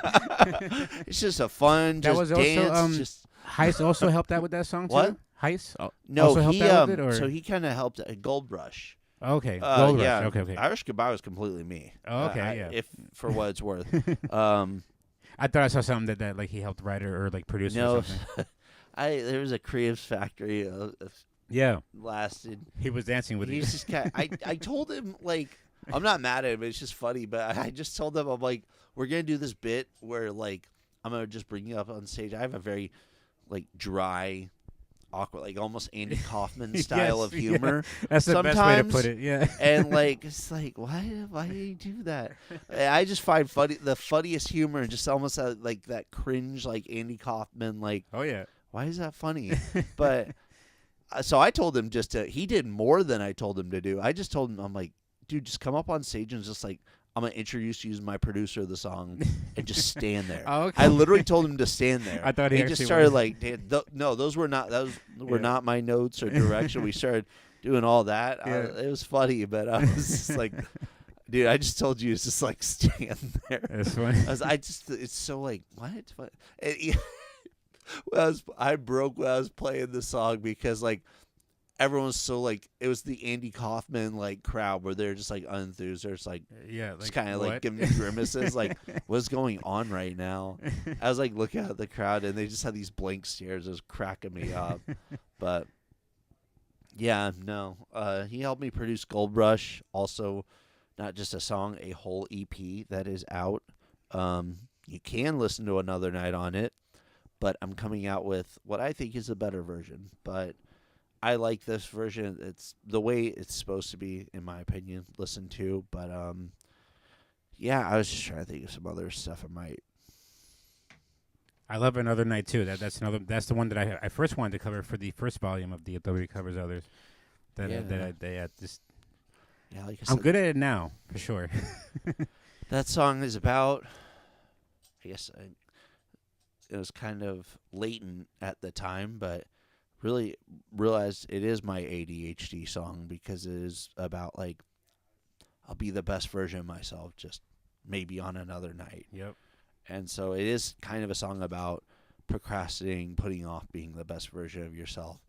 But trust me, trust me. Like the process is I'll make there. a little time to make your smile shine. Trust me. Yeah. So, yeah, that's. So, your latest single is Irish Goodbye. Are we thinking about coming out with some other ones here soon? Yeah, so I'm looking. I try to drop on like a monthly basis. All right, we got a schedule. All right, good. Looking at April, I think maybe another night, April like Fool's sing- thing or something, or Yeah, be horrible. No, seriously, I'm coming out with a song. Yeah, right. They're like, yeah, right, whatever. No, I have a show at Far Out, and I was talking with Lexi. I was like, "Do you have a show on April 1st?" And she's like, "No, that's not a Thursday." That would have I'm been like- too fun. I'm like, "Oh," I'd be like, "But seriously, I do have a show on April 1st."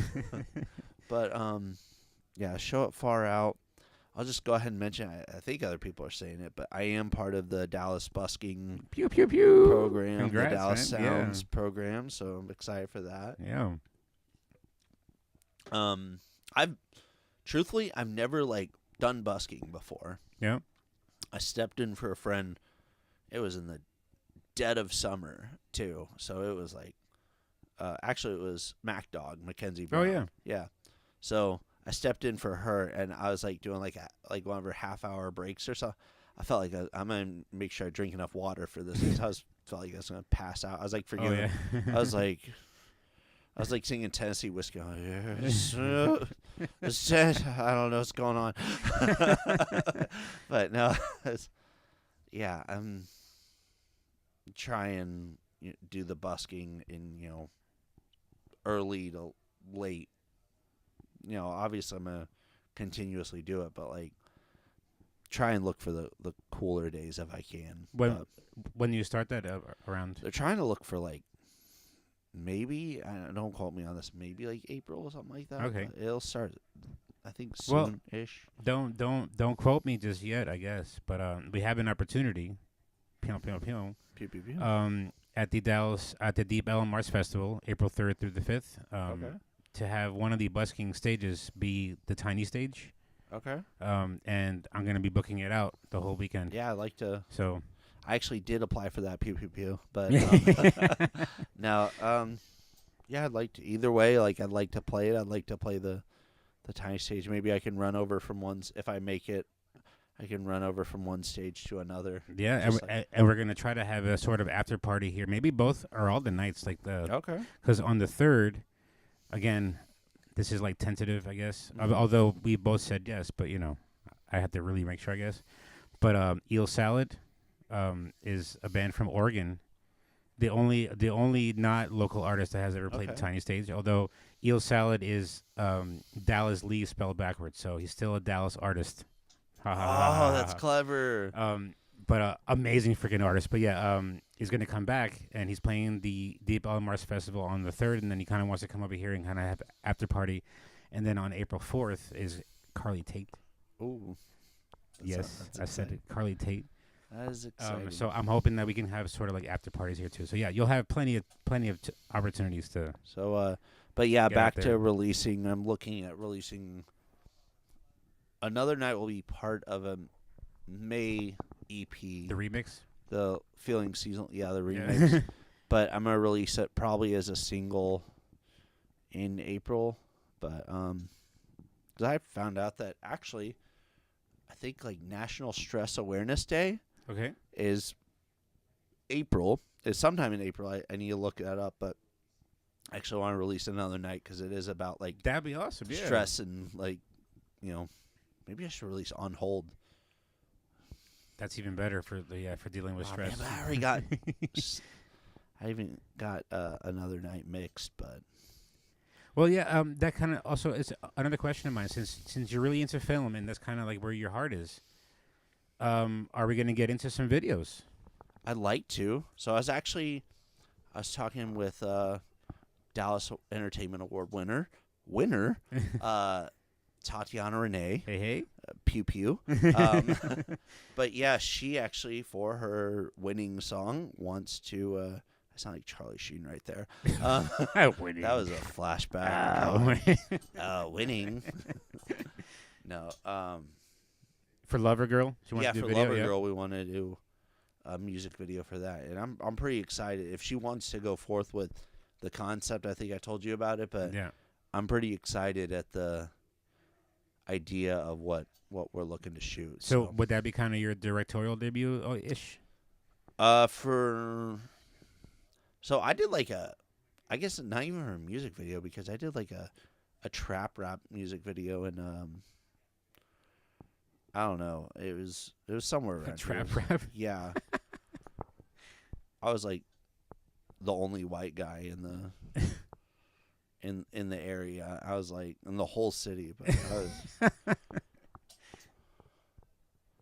that was a weird experience. Yeah. That's what you got to come out with next is a Oh, freaking rap it song. was in DeSoto. Oh yeah. I did a rap video in DeSoto. Yeah? Like when I first moved here. Wow. But yeah, that was an interesting experience. Maybe you can. No, it's not friendly. You can't. Is it out there though? Yeah. Well, I don't think I posted anywhere. I have to find it. Yeah, you got to post it now. Oh man, that's what you get. But yeah, I guess like first time in like 6 years. I'd love to film again. I have some short films, but yeah, that's a whole nother thing. Before I got even really into making music, I was making, writing, shooting, editing, directing, all the stuff for short films. So Oh, wow. Okay. yeah, so that was exciting. But I'd love to make music videos. That's kind of, it's so much to the point that I have this. I have a lot of socials, so I don't know if it's time to plug my Sure. socials. Anytime. DFW Covers Others. That's one. Pum. Joking Old Folks Home. Pum. I'm sorry. I should have had these ready for you. Yeah, right? I just remember I have but this one, it's like I set it up as like a marketing account for any form of artistry, business, even it's called Social Troubadour, and I was gonna do collaborating because my first song is called Troubadour, so I like the idea of like a play on words, Social Troubadour, but I'm thinking about scaling it down to just music videos, but I don't know because I had it as a full-fledged full scale marketing. Yeah. I guess maybe keep it as that because it's just whatever service you might need, but I don't really use it that much. But yeah, hit me up if you ever want to make something and help market it. That is my marketing account. yeah. Is Social Troubadour. Social Troubadour, right? Yeah, I don't have it ready here, but yeah. Just heard about it right now. But yeah. Just all one word. But Nice. Yeah. All right, so you're now part of the Far Out crowd? I guess I will be April 9th. The Dallas Buskers, April 9th? Yeah. And then busking, see me on the streets of Dallas. That sounds weird. I don't mean it like that. In the best way. Yeah. And bring your cash. But yeah, I mean, that's pretty much what I got going on. I had a So Far earlier this year. I might have So Far. I confused Far Out and So Far. Right. They're yeah. kind of, but I had So Far earlier this year, so I might have another one of those. If you want to follow my, like I said, self-music journey, it's Joking Old Folks Home. If you want to follow my Covers Others, you want to join Covers Others, you know what artists you want to cover them. Right. DFW Covers Others. This is all Instagram, by the way. And then, yeah, Social Troubadour if you have any marketing needs for any form of business. So art, film, music, whatever it might be. So speaking of marketing. What's up? We're about less than 2 hours in. If you stuck around this long, congrats, because hopefully we're going to get an answer to this question finally. Oh, so you saved it to the end. Your name is Joke and Old Folks Home. God, now I gotta give a good answer. And I've asked this question many times, and you've always said I don't know. So, and I honestly, you saying that you don't know is for me a brilliant marketing scheme, for lack of a better term, because it just works. But is there a reason? Is there a story behind Joke and Old Folks Home? Or is it just being funny guy? Can you do a slow zoom in on my? Yeah, I could. There we go. Not so slow, but there we go. No. honestly, there's just some funny alliteration to it. And I live in the funny sad pocket, and I think there's some funny sadness to joke, haha, but also like old folks is sad and like. I mean, I obviously not to get political, but we don't live in the best economy in the world, and I still live with my parents. So, joke, old folks, they're in their 60s. I'm sure they love me just putting them on blast like that. So the old folks home for you is kind of like being at home. Yeah, there's a sweetness to it, but also kind of a sadness to it, just because they are. Oh yeah, they're growing old. Like maybe that's where that line came from. But I mean, I've had that project name for like I don't know, maybe like 7-8 years now, something like that. I was thinking about. When did you first say, "All right, this is my stage name"? I think I just went for it. I think I just first. Was it in college or? No, it was after college. Okay. I probably. Because you can do funny stuff. Like what came, like, you could have named it anything, I guess. But, like... Yeah, you can make funny Instagram handles and stuff, so that's probably where it started, is maybe making a funny handle, and then that became part... I don't know. That's weird. It's just... It will always be a mystery. Because it's like, even I don't know. Right. So sometimes I get a little deep, I guess, in, like, interpretation and stuff, but just hearing your explanation from it... Well, always remember that Lucy in the Sky with Diamonds was a cartoon that John Lennon's kid drew him. Right. It was not about LSD. Yeah. Wink, wink, I guess. But no, I think what you're saying is that the music that you're saying or that you're putting out is the joke from the old folks' home. And sometimes I think about it's like. Like life's a freaking joke. Like all this stuff, it's a freaking joke. Like and here's my jokes, but they're all sad because they're I mean, I think about that. Like sometimes I say like, I use like joke as my first name on Instagram. Like it's been great making music for y'all. Like love joke, something like that. But I'm like something about it rubs me the wrong way because I'm like it feels too self-deprecating. Yeah. It feels too self. Like I'm a joke. Like I'm a joke. Yeah. And I'm like, I don't want it. I'm trying to build like confidence.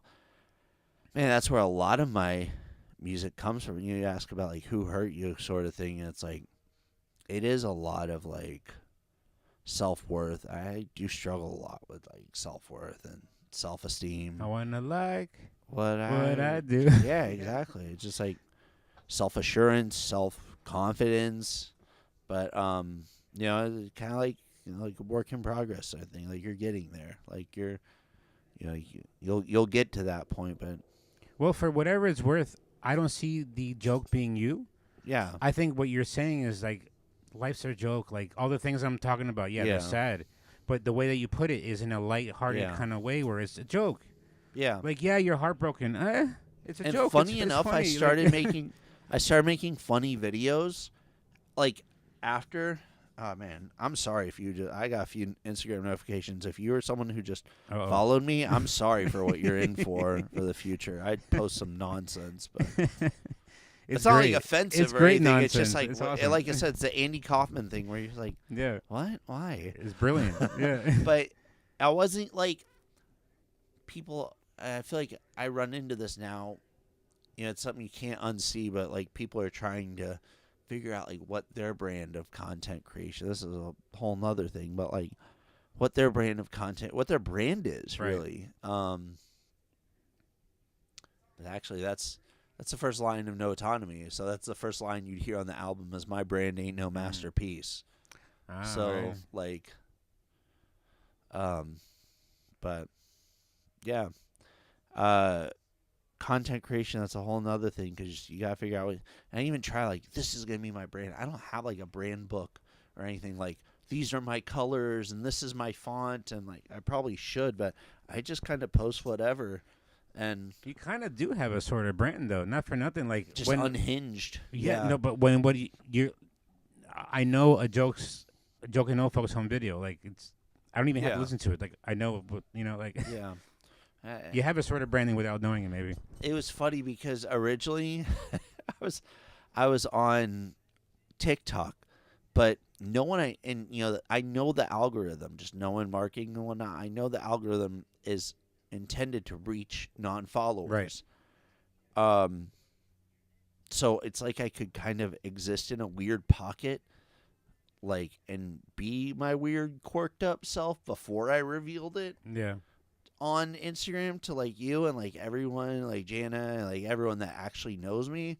Because it is like a little like you go to these open mics like, hey, like you just saw me like post some nonsense for like a week straight or something, and then fortunately it was well received. People liked it, but yeah, it's like I kind of existed on TikTok exclusively because that's where I could post like my truly just nonsensical self. And then eventually I was just like, who cares, right? And I think that's where a lot of it's not like who cares, like no one cares. It's just like you gotta just not take, like you said, not take life so serious. The old folks' home is this fucking life, because we're all the old folks, right? Yeah. And it's a joke. That's where I'm landing with this thing. Was like that where I'm maybe delving too deep, but I'm like, what I'm hearing is that like you're telling us what the joke is in the old folks' home. The old folks' home, what is it? Is this life? Is Earth? Yeah. Because every day we're getting older. Yeah. We're in the old folks' home. Oh, that's heavy. We're not that's seniors too necessarily, heavy to think about. but like we're all in the old folks' home, right? And then it's a joke. Like all these things that make you sad, it's actually a joke. Well, I think about like or you're kind of giving a sort of compressor, maybe, if I'm using the lingo correctly, where like don't take it so hard, like and just kind of smooth it out. Yeah, like it's about a balance, you know what I mean? So this is my interpretation of jokes in the old folks' home, is that this is your music. It's not that you're a joke. Is that the music is like showing us what the joke is in the old folks' home, which is life. So you guys you and Jana have the Love Mike Foundation, where you were finding, unorthodox venues. Right.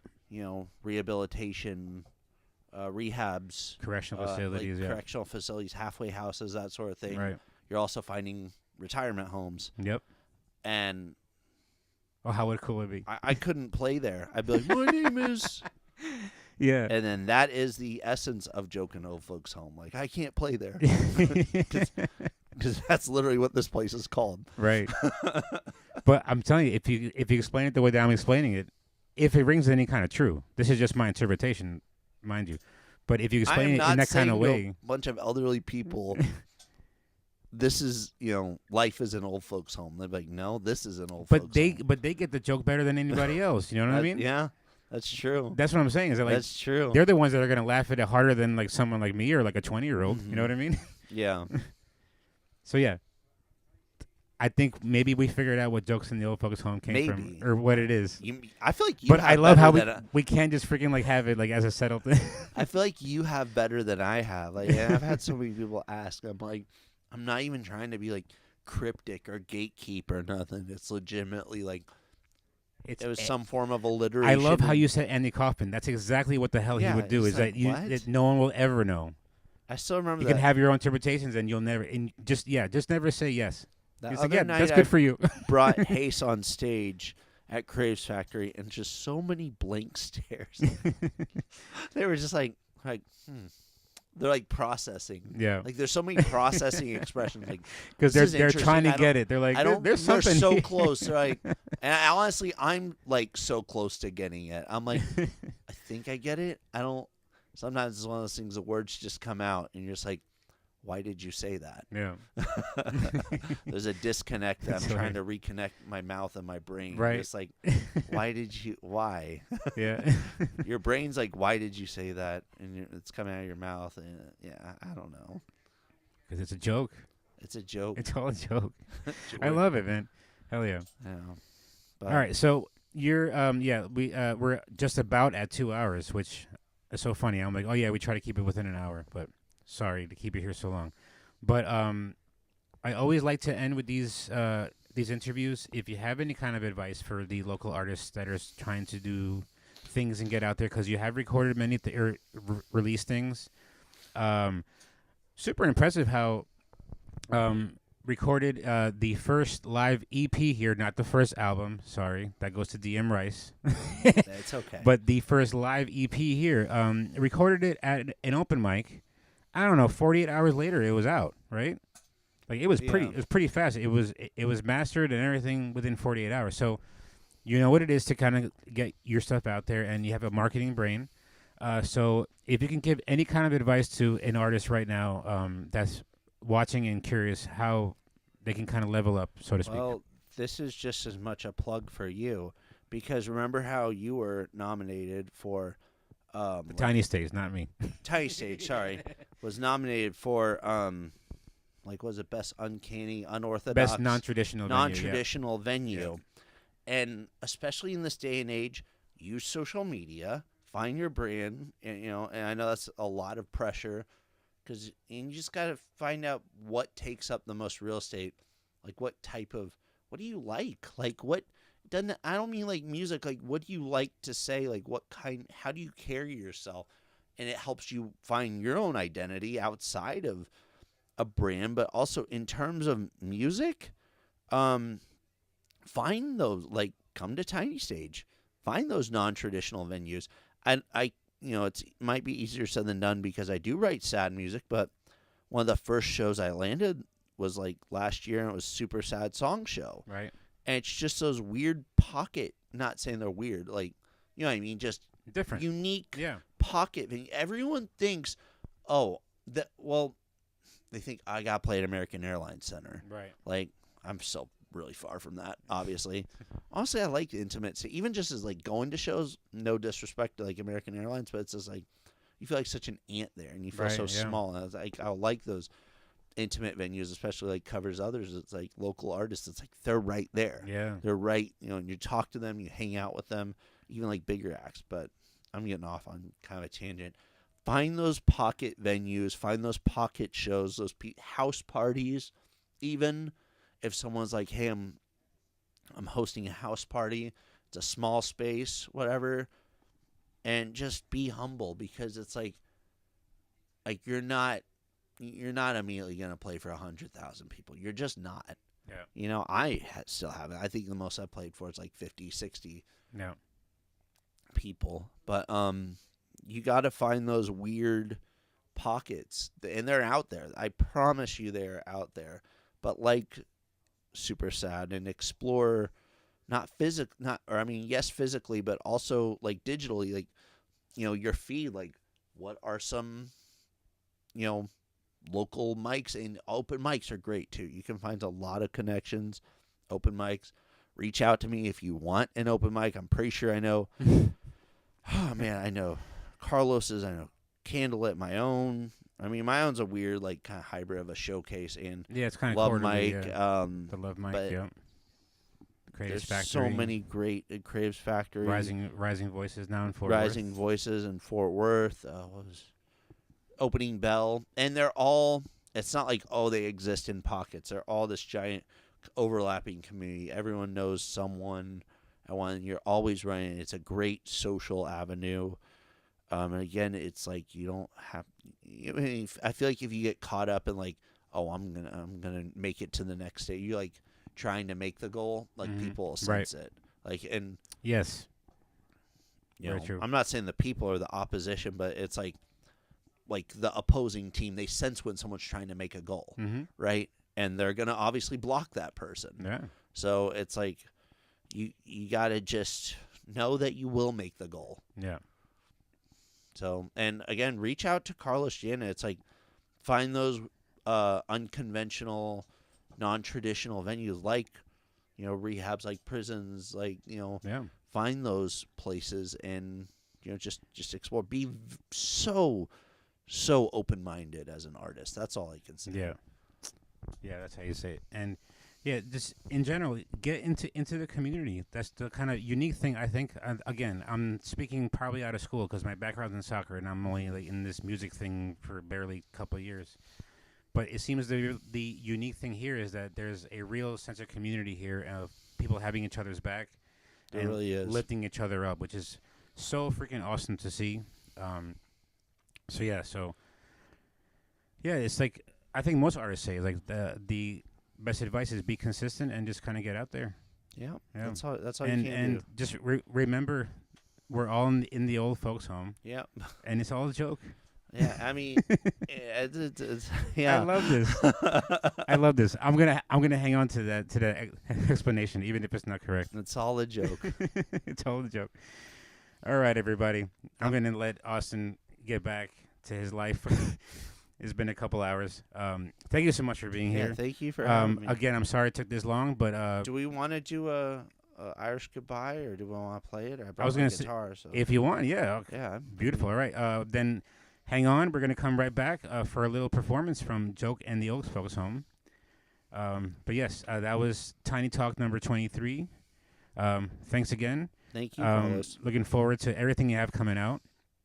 I'm gonna pop up the @Jokes Old Folks Home tag. There we go. Yeah, so I guess stay tuned. We'll be right back. Thanks for joining. Bye. Stay here. That was good. I really like that. That was fun, man.